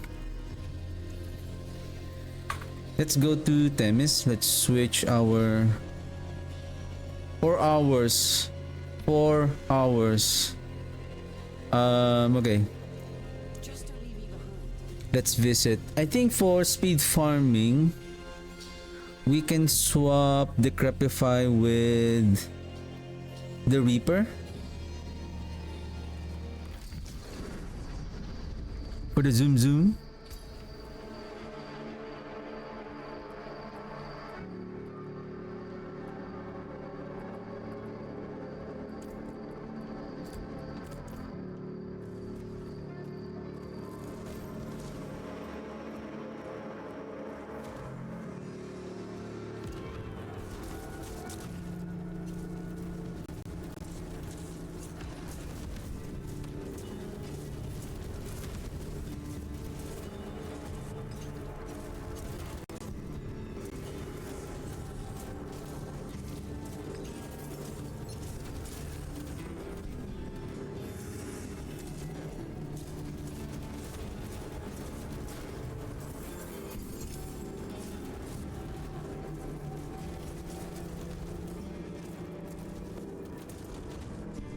Next location.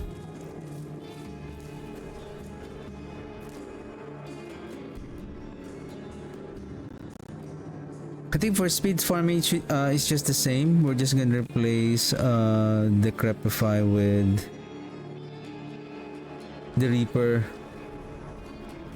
using the inexorable Reaper upgrade.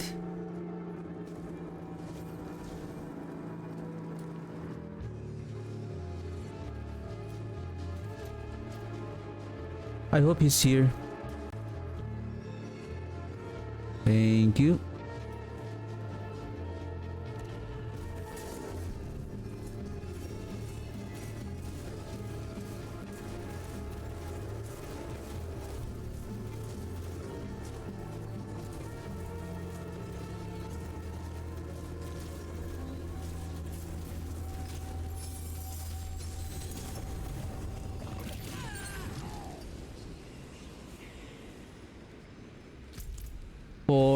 infernal hordes, we need, if we're going to play this with the infernal hordes, we will need, well, of course, the inexorable reaper, and then basically we will be keep on dashing on the enemy.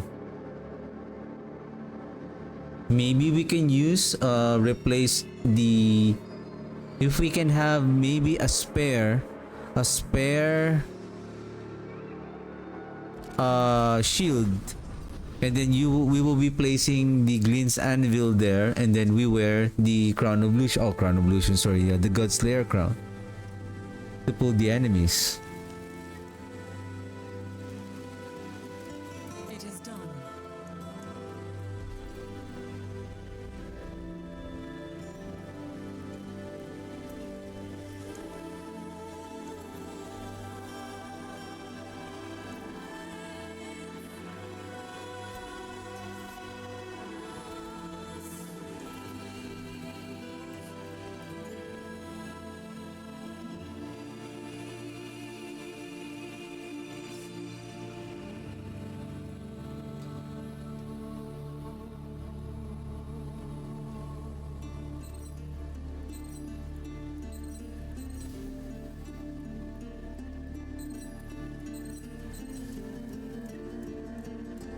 Survival?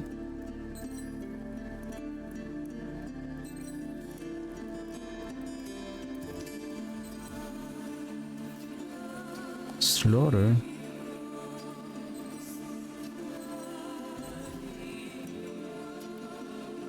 Okay, let's...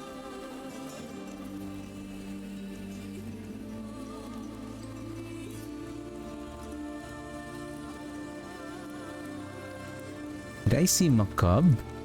Where? Core skill. Yeah, core skill is still ideal because of the, but I would prefer bone so that it will increase the rank of the bone skill as well. Core skill is also okay because that will increase the rank of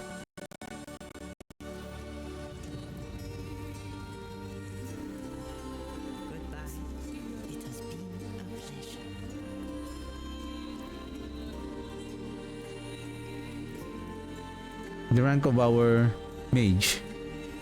Or I think it would be okay to use on the bone. I mean, adding one rank if we're having only one mage, it doesn't really improve our overall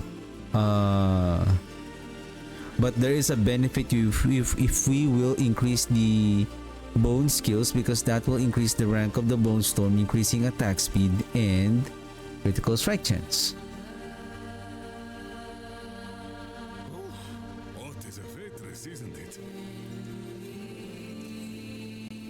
Okay, let me do what is this? 1, 2, 3. This is going to cost me like around, probably I'm going to do a couple of nightmare dungeon and then I'll be done for the day, and then tomorrow I'm just gonna continue. Well, basically this is almost, probably I'm going to update the mercenary involved on the planner. Why it's so laggy? Like, don't tell me that the Windows again is doing some silly updates. Man, wait, I'm on Torment 10.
Yeah, I'm not gaining any resolve stack because okay, so there's a reprisal. Okay, let's tango, sir. Let's tango.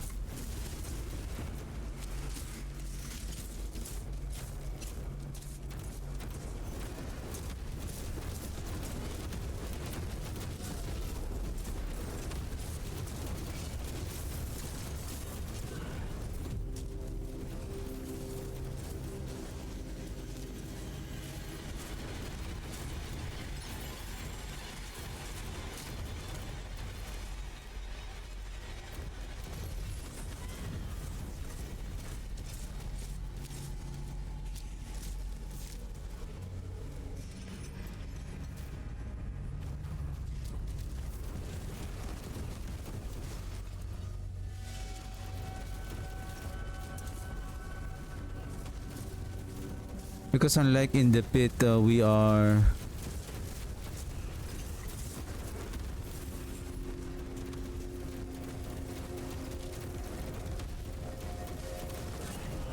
not instantly killing the enemy. So when we inflict them with the decrepify, so we're gaining because we're doing a lot of hits, so we are gaining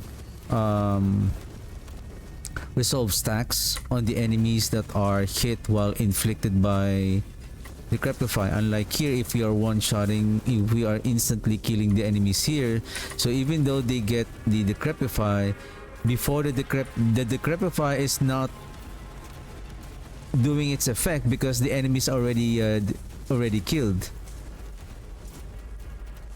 Unless during the kill, before it dies, it triggers the resolve stack effect. But if we are almost instantly killing the enemy, so basically the chance that we are triggering the effect of the resolve stacks from the decrepify is very low. That as we push on, even though that we have the dash effect, there's a chance that we might get killed on those high damage mechanic. Even with Qua runes, so we're still moving a little bit more faster.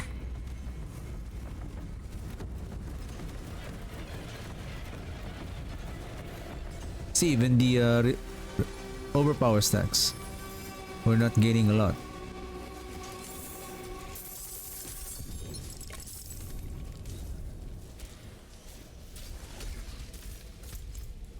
Okay, I think, should we do one more? Or we continue this tomorrow? There's something I want to try before I end the stream. Just one time. With this new setup. Just one time. Just one time. One more time. We're so laggy in here. One more time. I think I need to equip. No, I think that's fine. That's correct. We need the Quarun. We need to move far. We need to move faster.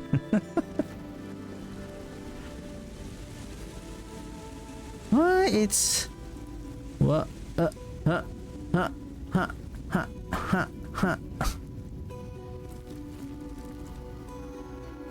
Can I check again? How much frames did I drop? It's just 95, but I don't know what's going on.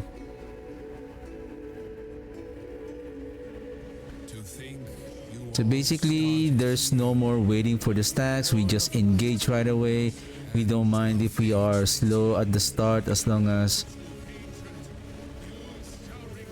Alkin!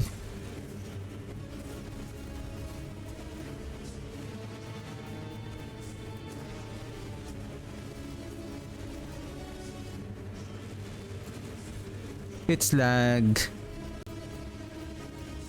What's going on?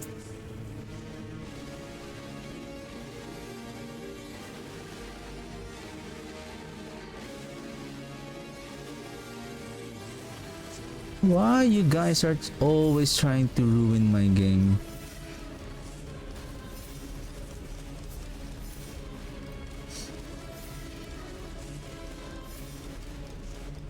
You don't have the resolve stacks yet, so don't engage damage right away.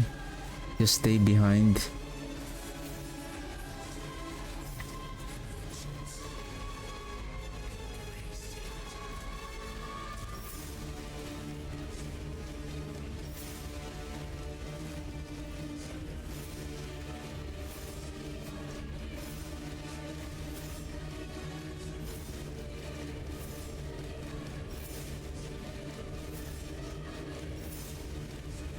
How many resolve stack that we have built up?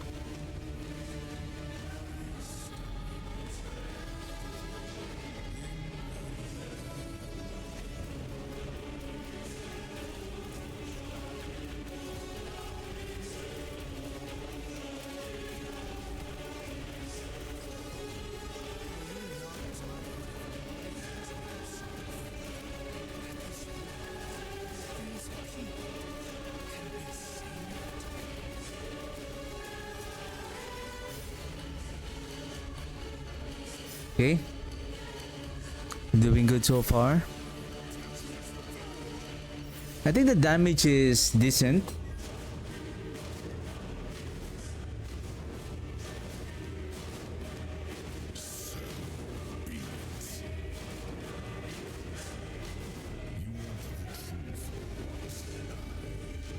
Let's do this, sir. Let's do this.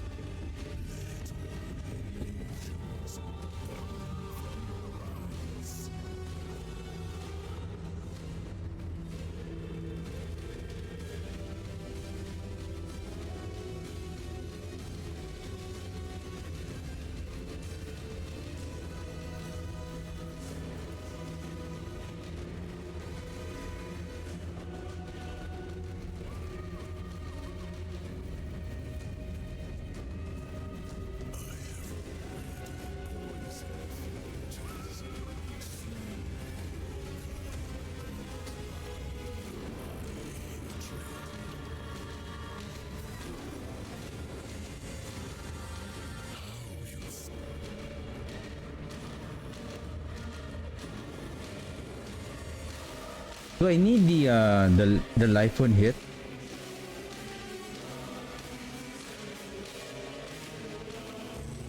I don't know what happened there.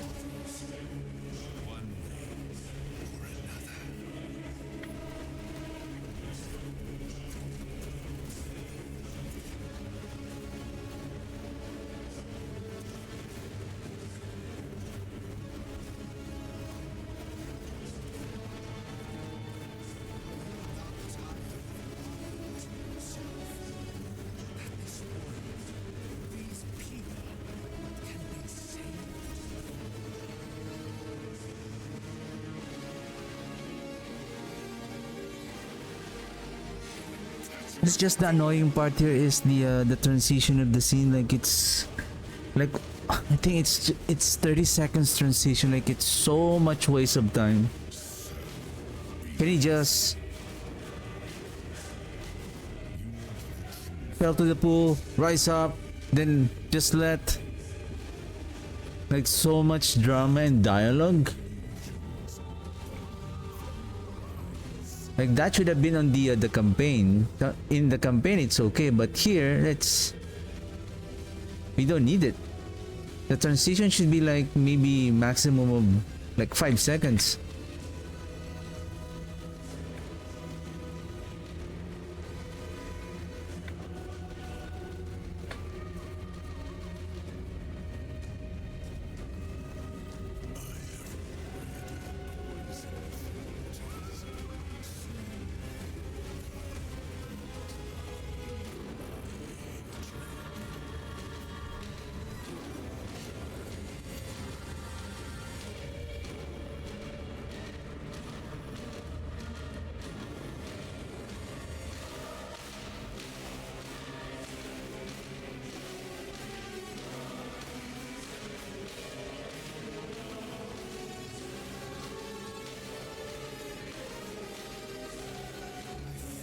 I feel like there's something going on with that. It's the same mechanic that I have that I died a while ago.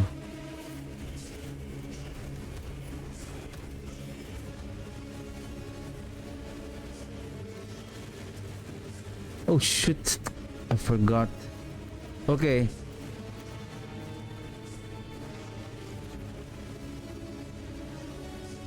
Can we switch?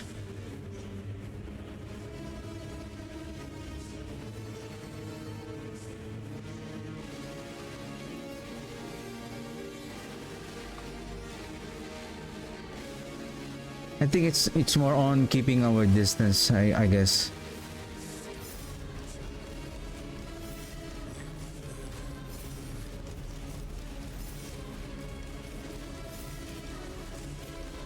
Ah.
Okay, we need to be careful on that missiles.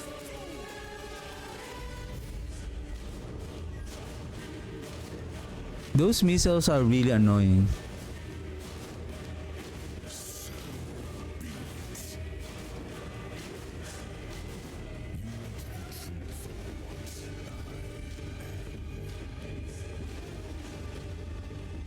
You don't know where they're coming, and they will chase you infinitely. Take note of that. Will chase you infinitely until they disappear. I think they have a duration, but they will keep on chasing you infinitely. Infinitely.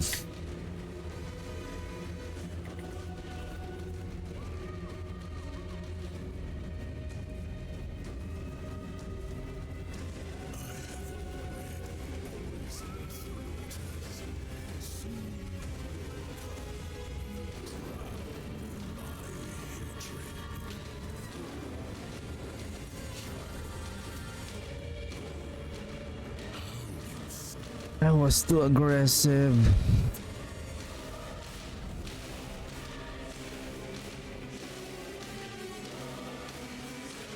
I'm gonna try this.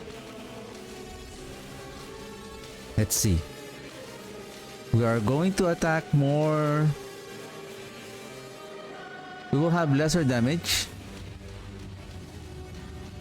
But What is a waitress, isn't it?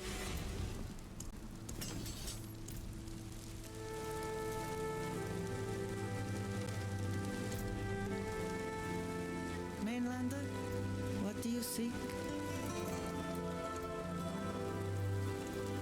Goodbye. It has we have more toughness.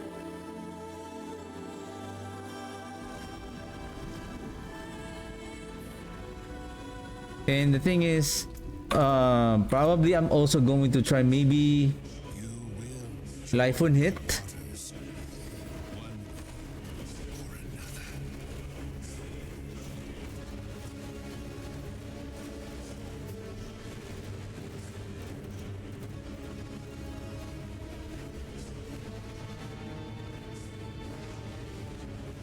How much is our critical strike chance? 26.1. If I will remove this minus 9.8. This is like 10. 16.1. 15.9. 15.9 plus 65.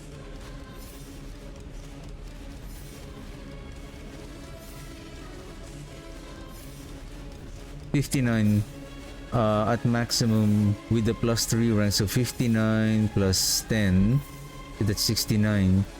69 plus 15, so we are approximately at 84% critical strike chance. So I guess we should be okay losing that critical strike chance.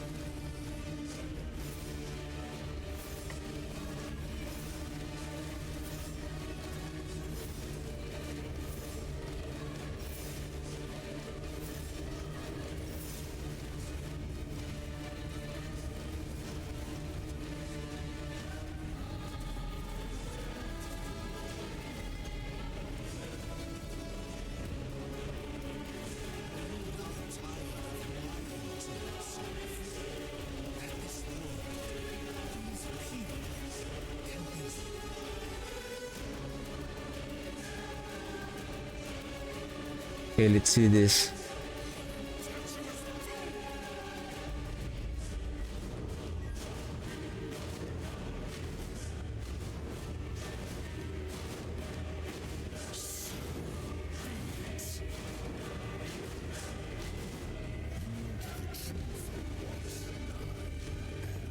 Take note that we are now having a 26%. I don't know how much damage reduction that the Glint's anvil is providing. Take note next season, considering that we have already hardened bones and the Glint's anvil, with the damage reduction at 40% cap on the Glint's anvil. So this is,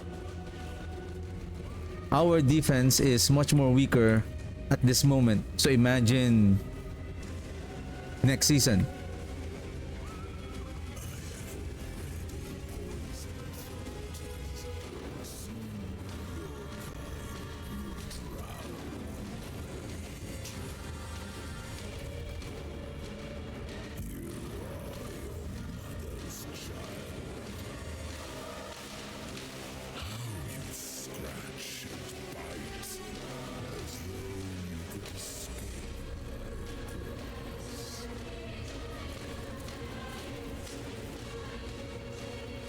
Okay, this is the hard part.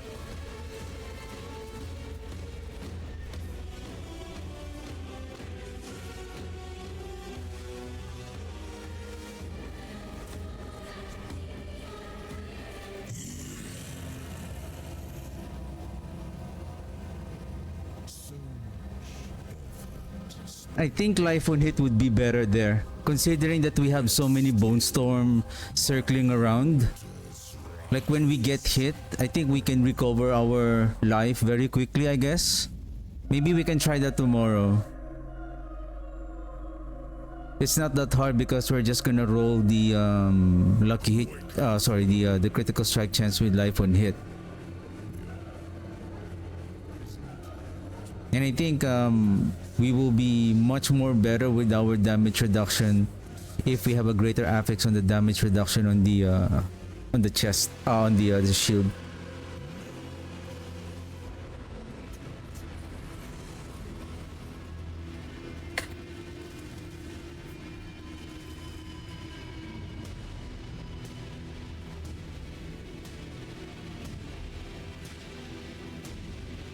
That was stupid of me.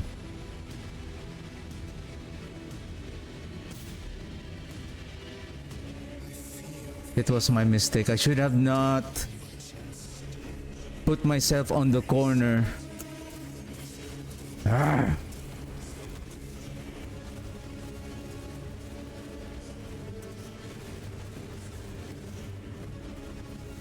I should have stayed at the middle, let the hands do their thing, and then start circling around, and then just watch out for the mechanic.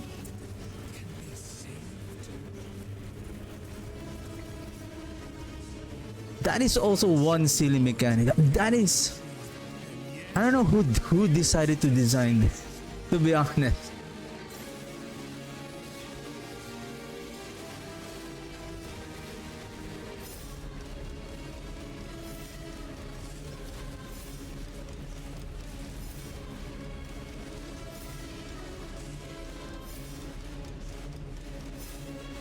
You really have to memorize the pattern, or you're gonna play the most OP build in the game. That's all.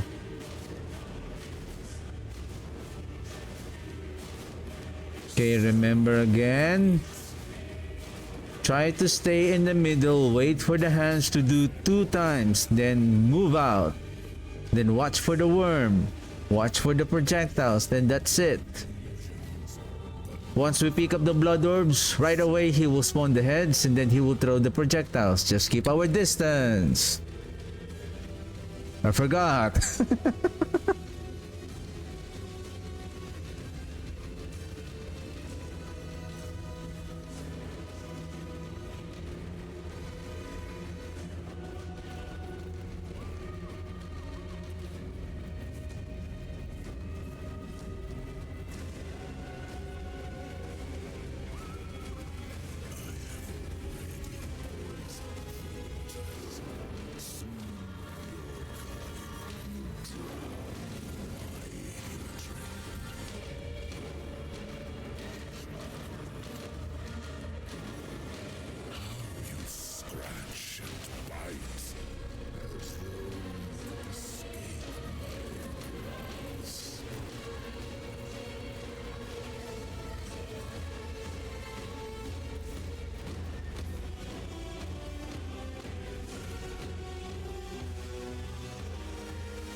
Okay, clapping hands twice.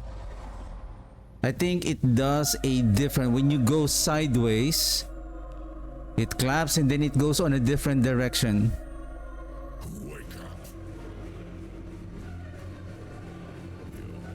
And I think because we don't have the minions right away, so we don't have the invocation to increase our movement speed yet. Or do we have it already? I think we have already.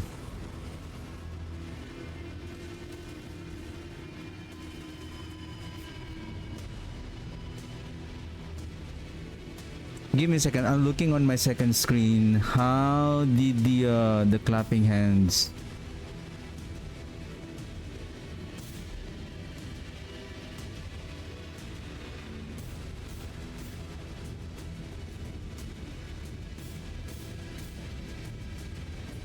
Should I have?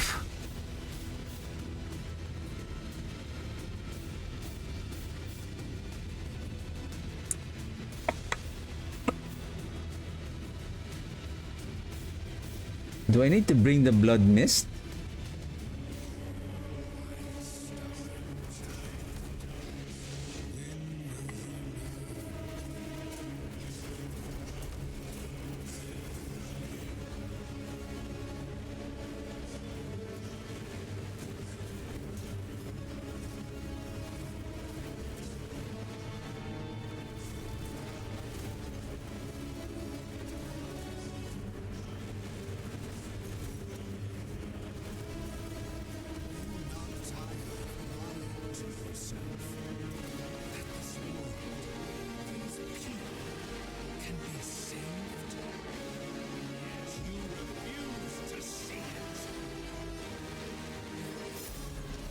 Bro, you are already dead, but you still need to do your last mechanic. Just try to avoid getting killed. Why?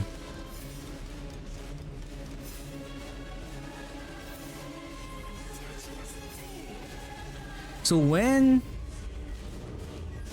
I went to the right, it spawns on the right. Where am I going? And then it does its thing, right? Should I have went back and then evaded on that last position where that first hands were spawned? Because what happened is the hands is already right in front of my face.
And let me guess, you're not going to give it to me, isn't it?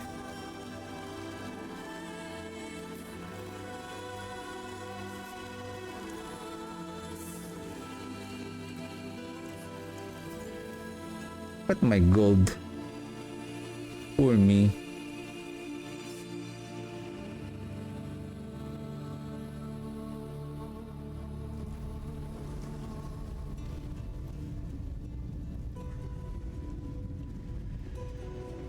I feel the hate pounding in your chest.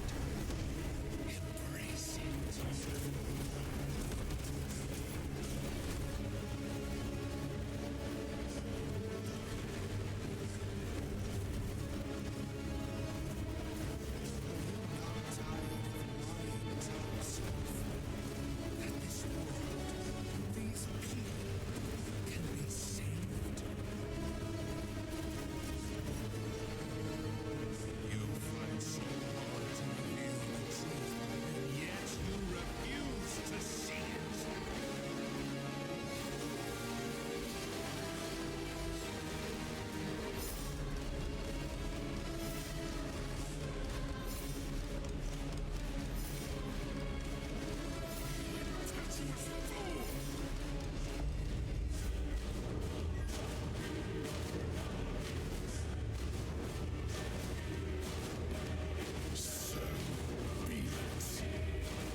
Sorry, I panic over there. Too much panic clicking the health potion. I clicked the, the skills menu, the skill tree menu.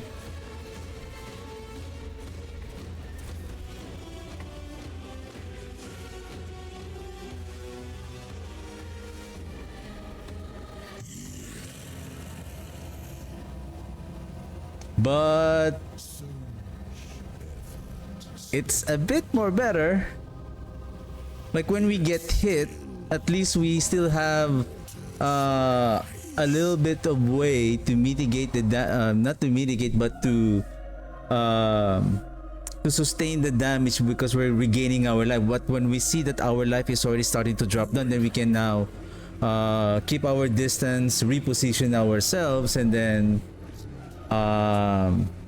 cast our skill again. My only problem here, I know how to telegraph those other. It's just the hands of silliness of Mephisto.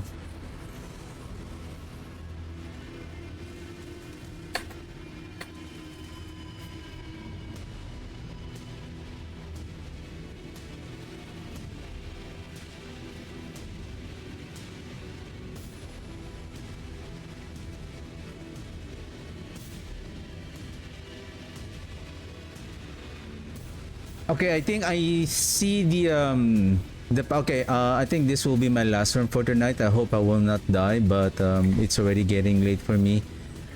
I think the pattern that I'm seeing, it forms a letter T. So I think we need to watch out where it forms the horizontal, and then we need to know where the perpendicular is going to happen. Then that's the only way that we can. It's easy. I think it's easier to telegraph the first attack. The second one will be difficult because you are already at the center and you don't have any more room to evade. Unless you're going to bring your blood mist to become unstoppable.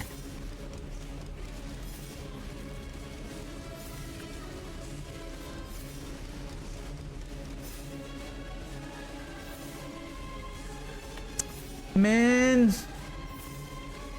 God.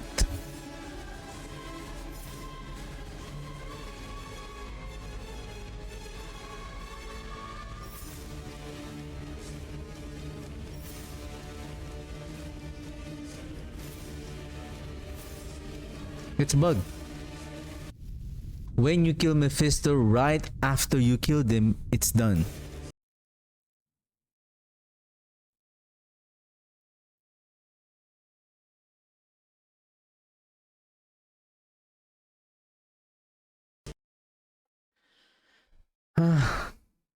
Okay, just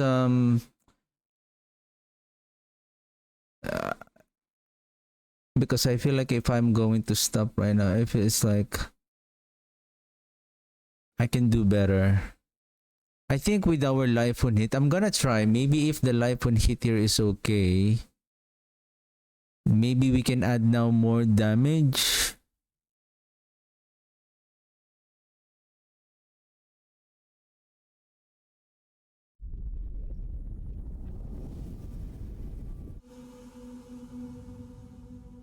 Maybe that will be the trick.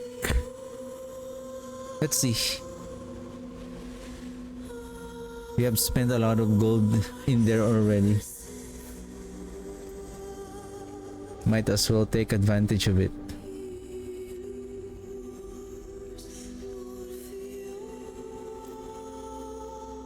This is really interesting. Like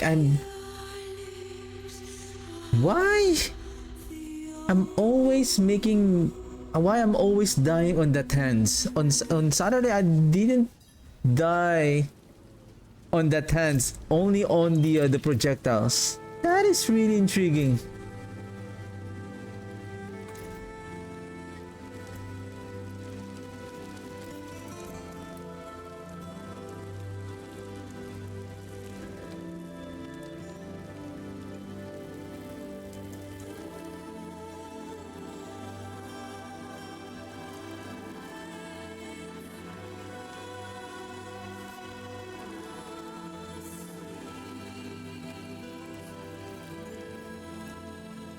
What if we do the crushing?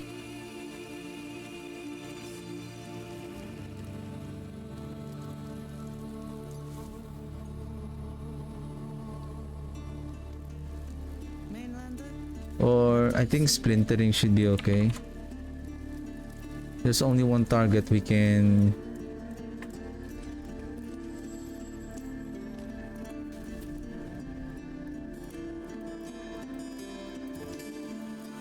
Because the longer the fight, the longer. Wow, really?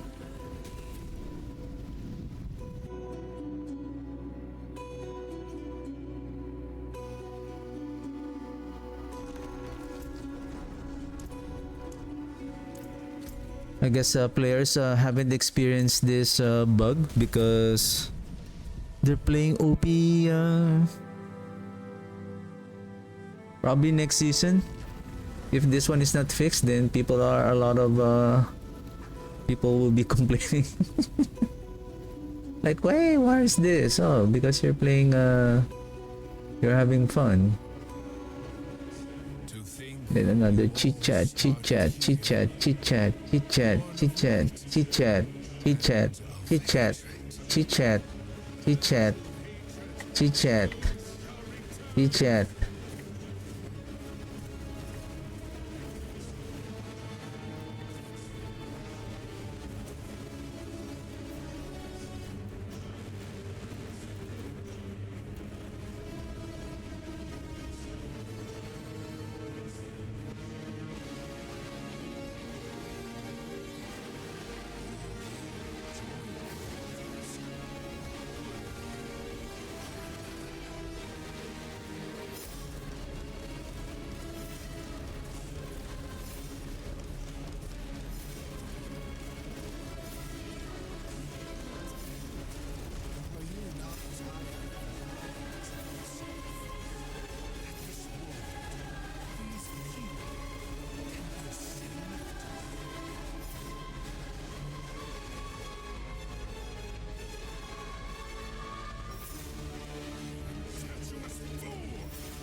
So again, if we are having survivability issues here, right?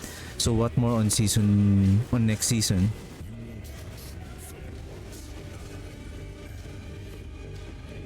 I guess we are much more squishier than what we are feeling right now.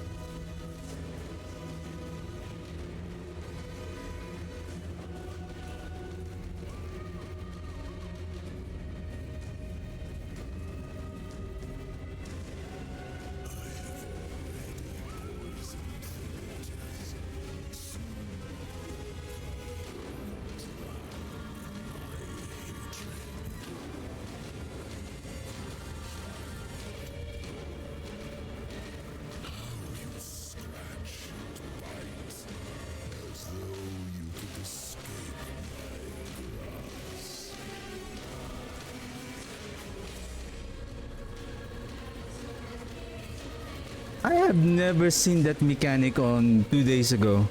That lighting early on, I have never seen that. Usually it's the Kamehame wave.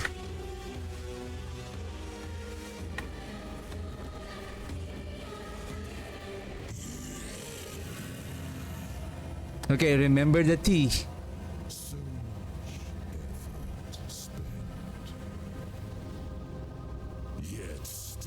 So if we forms a T, if we will go, I think we should go up. If we go up, going sideways, then we should go down. To the right, to the left, going down. Or to the right, going to the left, going up. Right, left, up.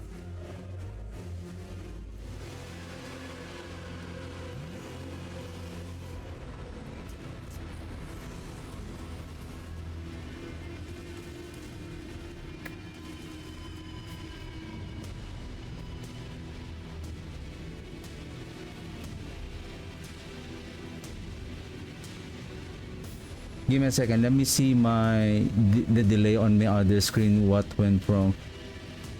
That.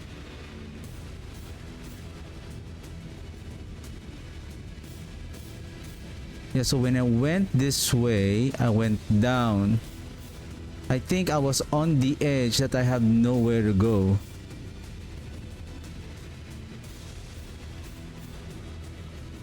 That is the first I never died on that first mechanic. This is really weird.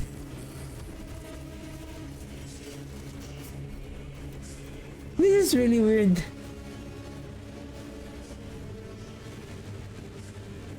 Or is it because of the damage reduction? Maybe because of the resolve stacks that I have right now.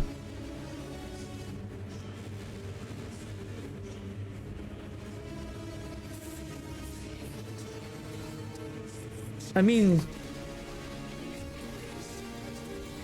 if I cannot beat Mephisto on this setup, how can I beat him on next season?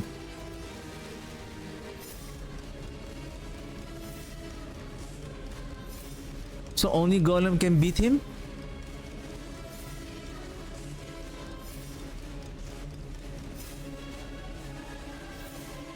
I think probably the reason why I'm not feeling the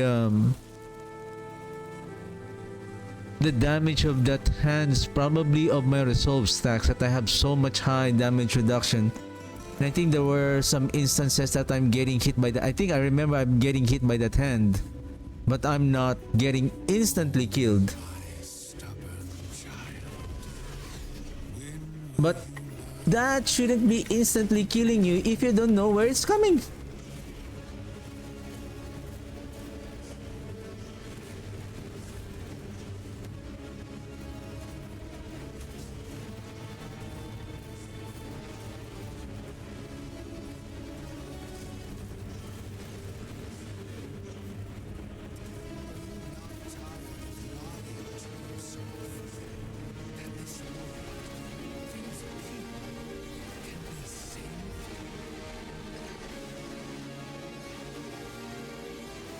And because of the too much animation and dialogue, so so imagine how many seconds is this? 30 seconds. So basically, how much is the duration per stack of overpower? So by the time of the second phase, your overpower stack is already gone. So basically, you should have the blood boiling aspect, but once you start engaging on the fight, basically the blood boiling is going to be outperformed by your other utilities. It's only good at the startup, but in the long run, it's not really. It's going to be outperformed. Like, we don't have overpower stacks anymore.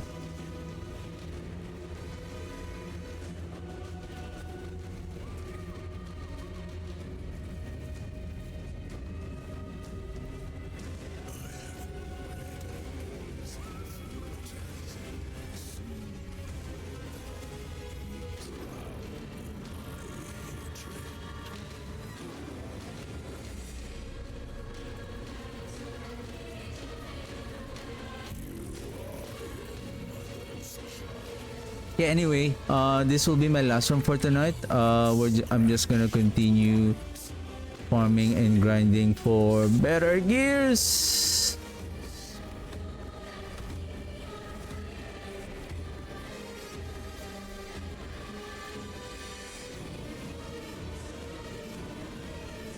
Okay, last run.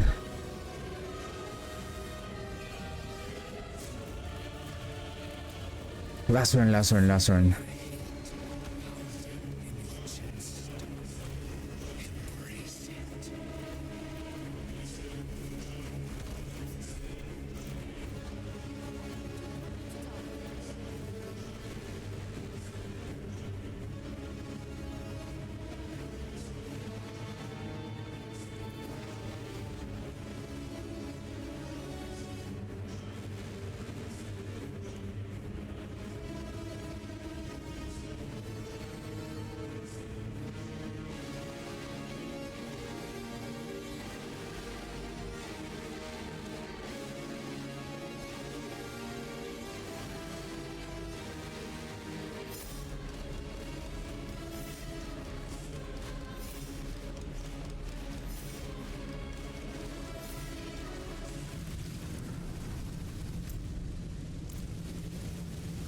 Why are you here? You can't.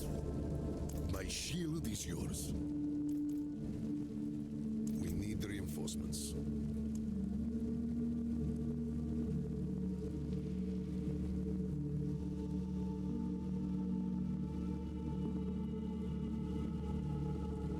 Maybe this one. Reducing their damage dealt.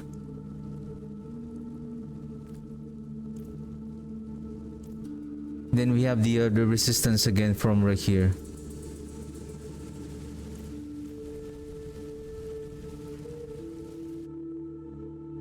And plus right here's I know we're losing that, but sometimes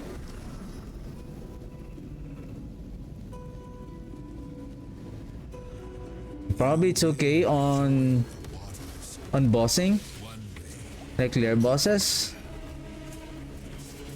But in Mephisto, sometimes it's really hard to where and when Aldgen is going to spawn the firestorm.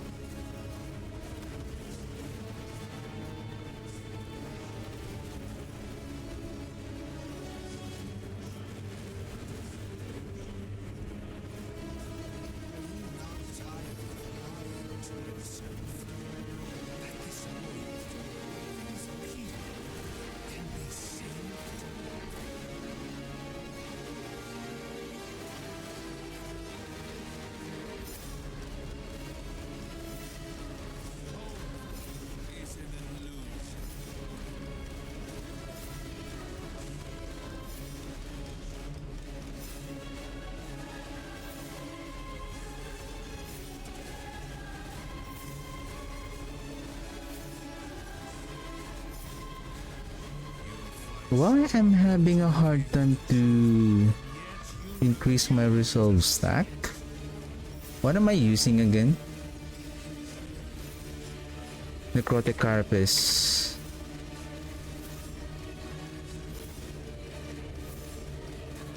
Boom.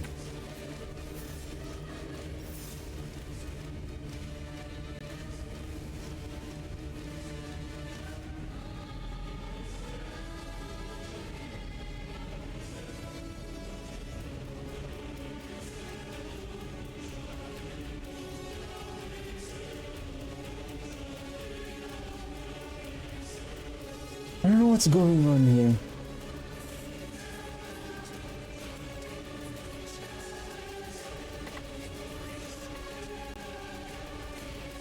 Yeah, lag. Woo, that's great. More.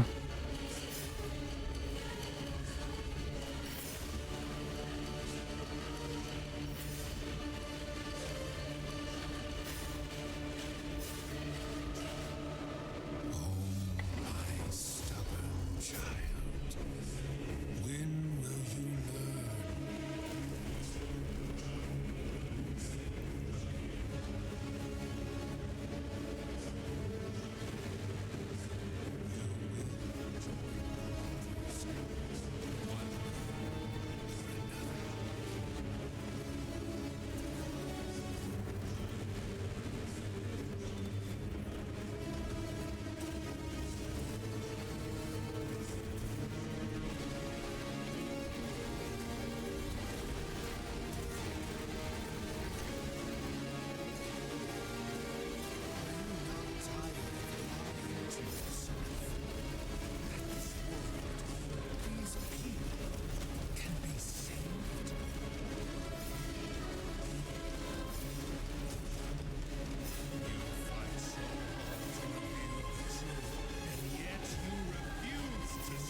And my resolve stack,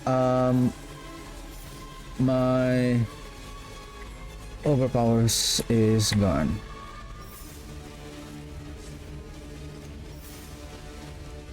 At least right here has a bubble, so just in case we get a fatal damage, then we can get the protection from right here.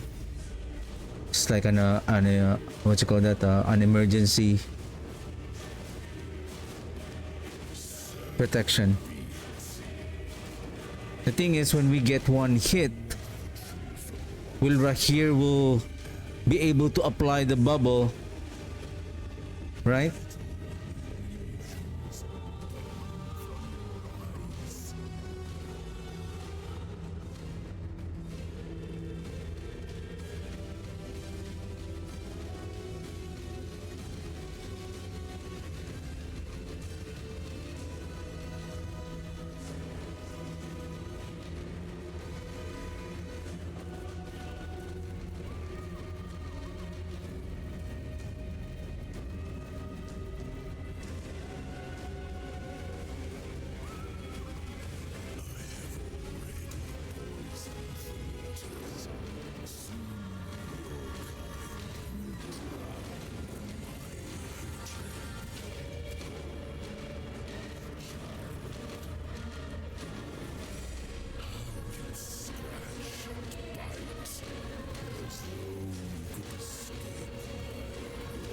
And take note, we are much more weaker next season. Less weaker and dealing less damage. Hey!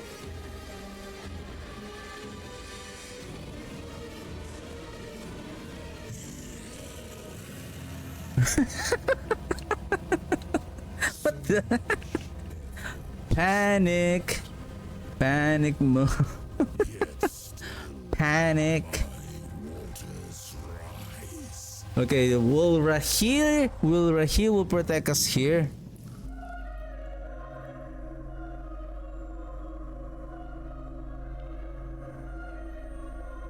Wake up.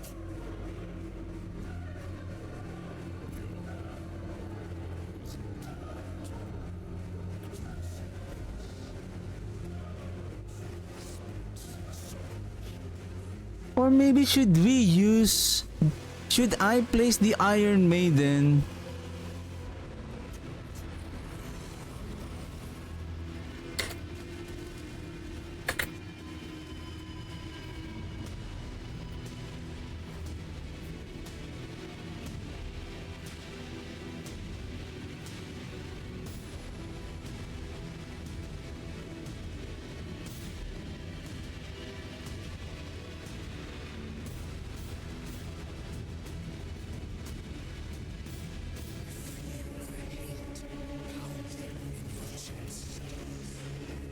Okay, last.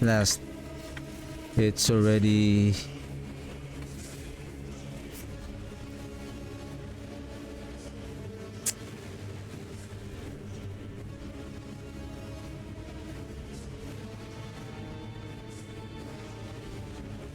If I will use the maximum resolve stacks,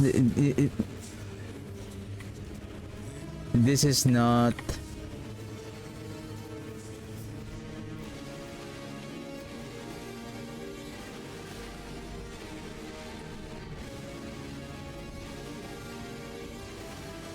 Okay, I think it's already getting late.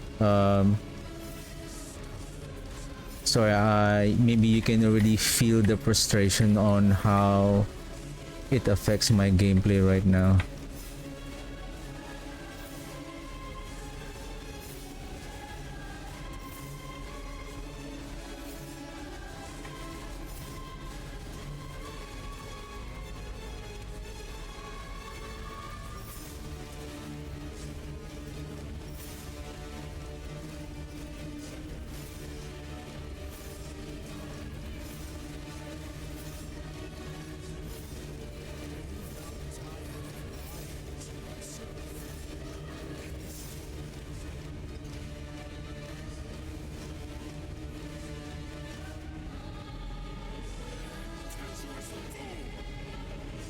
Of course, blood boiling will also help on, but the thing is, either I'm thinking, if we bring back the blood boiling, then the lucky hit restore on the amulet we place there, the lucky hit for the minions to fortify us. Because I feel like this is a problem now here on the second phase, that we are losing our overpower stacks because of the so much dramatic of Mephisto.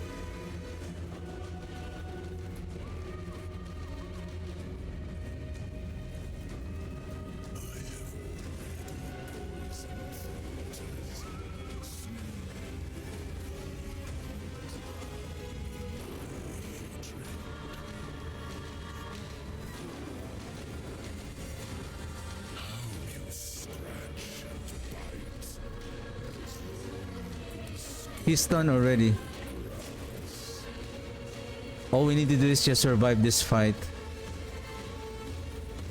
The mechanic then.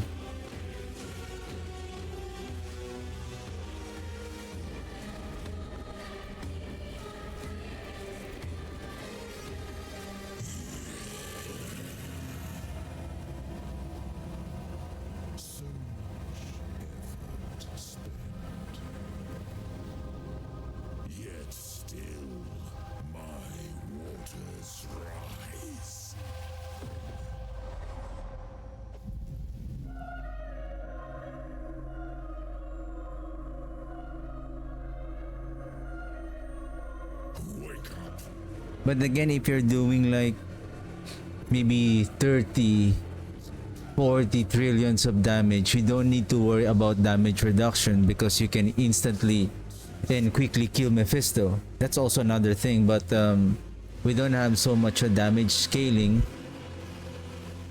Okay, we really need to be careful on...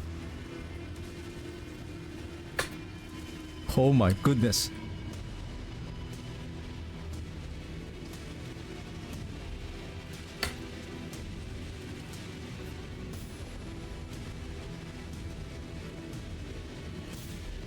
Okay, last. It's... I think the Reaper's not helping.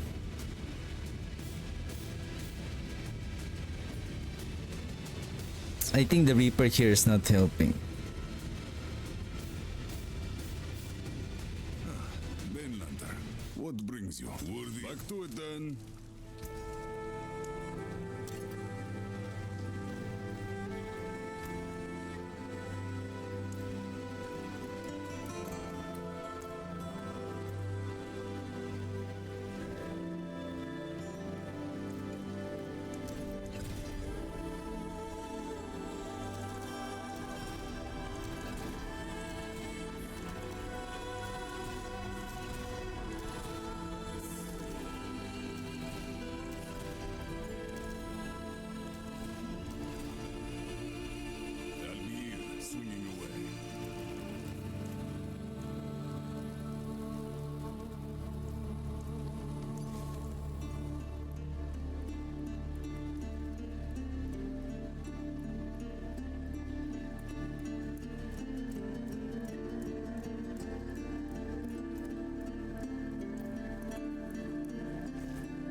I'm pissed. Let's use this one. I'm pissed.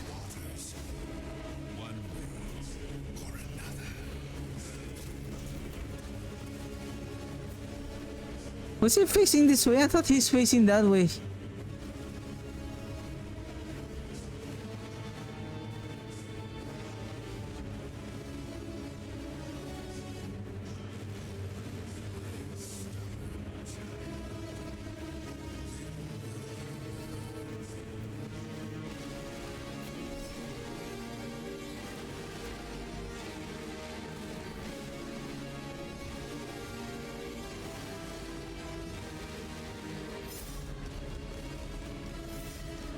Does he really move like that? He moves like Keanu Reeves.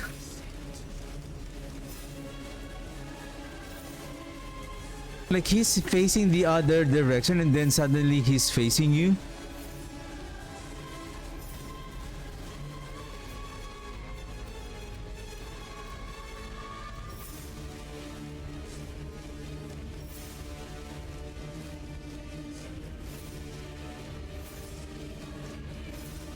Okay, this is really last weather.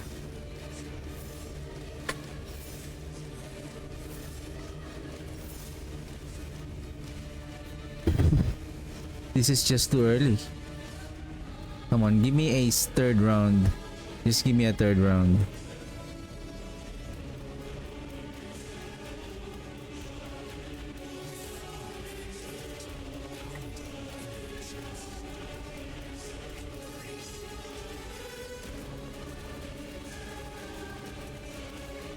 I think if I'm going to prepare the build guide for this, I'm not going to recommend to use to temper on the it's better to be on the for this season, it's better to temper the resolve stacks for more damage reduction.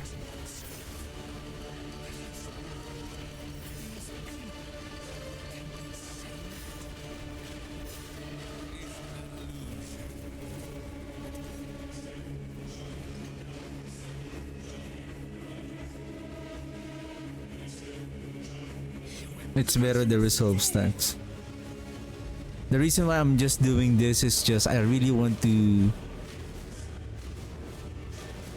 because again,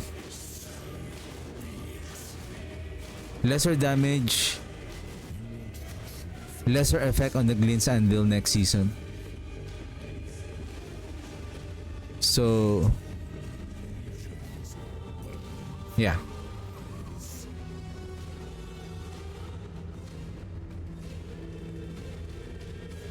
Like it's so awful that the developers they give us so much power and defense that made us like, oh, this game is so good. I'm not dying, I'm doing a lot of damage, and then next season, kaboom.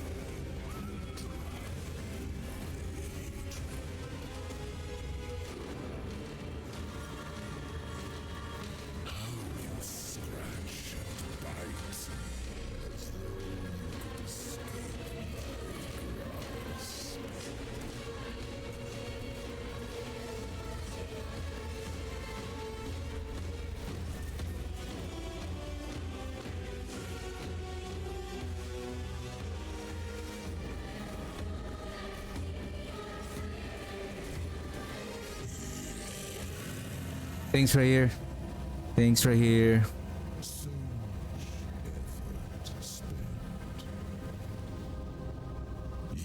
At least now, at least we can keep at high stacks of overpower, even though we're going to lose like one stack.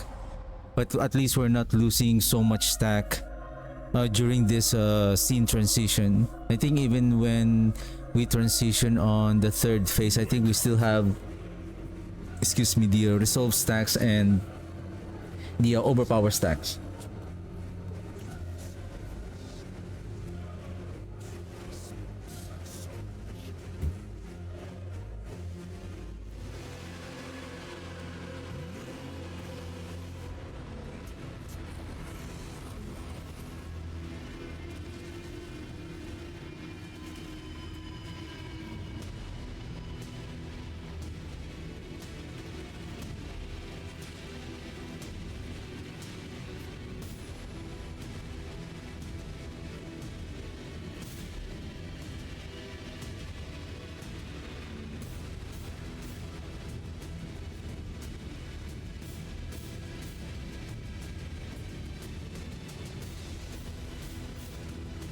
I think I was too aggressive. Okay.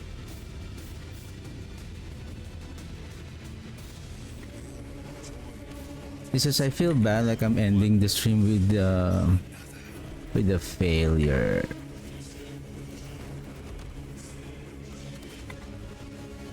Wow.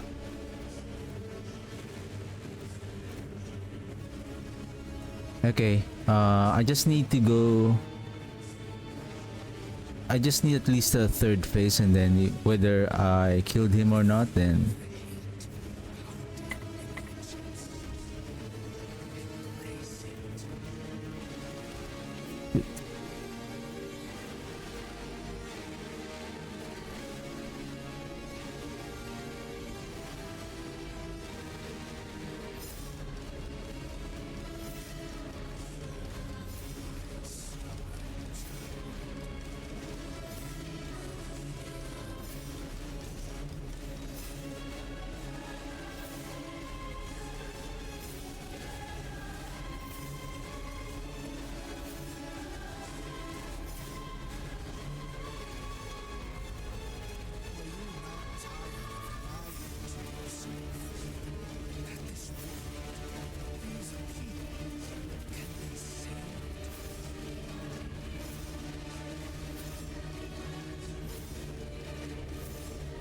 I'm trying to disable the combat text because it's, I feel like it's I'm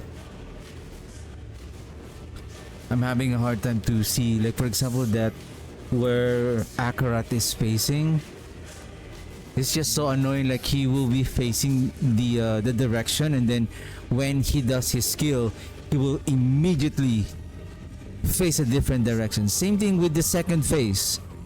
He will do the that lightning beam, and then all of a sudden he will just really face and turn around so quickly. Like if you're not moving so fast, or if you don't have the evade, you'll get hit by that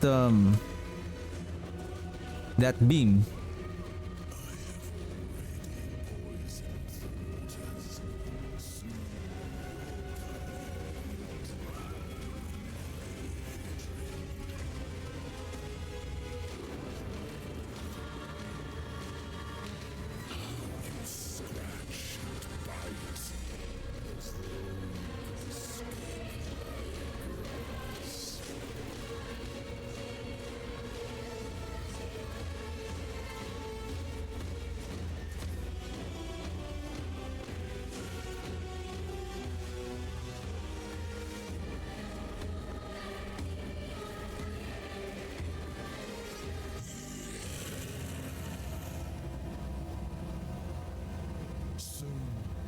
Like even those spinning things on those ground, like you don't know where they're going. It's like they're going this way, and then all of a sudden, boom! It will really go on a very drastic direction. Like you will really get caught off guard.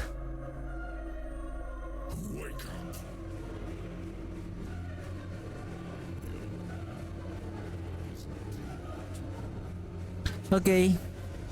Final fight, whether I finish this or not. Basically I'm done for the day. We're just gonna continue with this. I think I need to keep on farming because I don't have so much material now.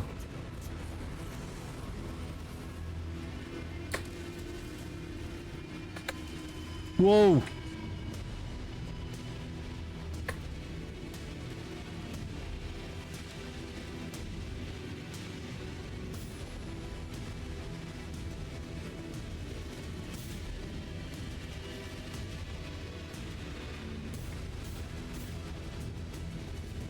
Oh no.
Whew. Patience is a virtue. Jeez. I don't have the key. Do I have the key? No, I don't have anymore, but it's fine. Ah, that was crazy. So basically this is the ideal setup, really like blood boiling and then the chance for the fortify here because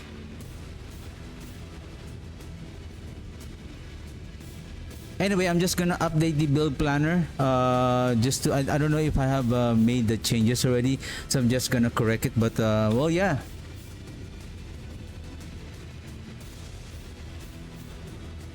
Patience is a virtue. Anyway, that's it for me today. So I'm just gonna continue farming because I don't have any more gold. Forgotten souls, I'm still okay because I still have the veiled Krisa. I can just convert them for some forgotten souls. And I think right now I just really need to farm more gold in preparation for the next build that I'm planning to play. So anyway, that's it. And at least we still managed to kill, but I don't know how we can kill him next season. But anyway, we will sort that out when the season comes. We don't know the final patch notes yet. So, alright, that's it for me today. Thank you very much for watching. I'll see you guys tomorrow. Have a good one. Bye.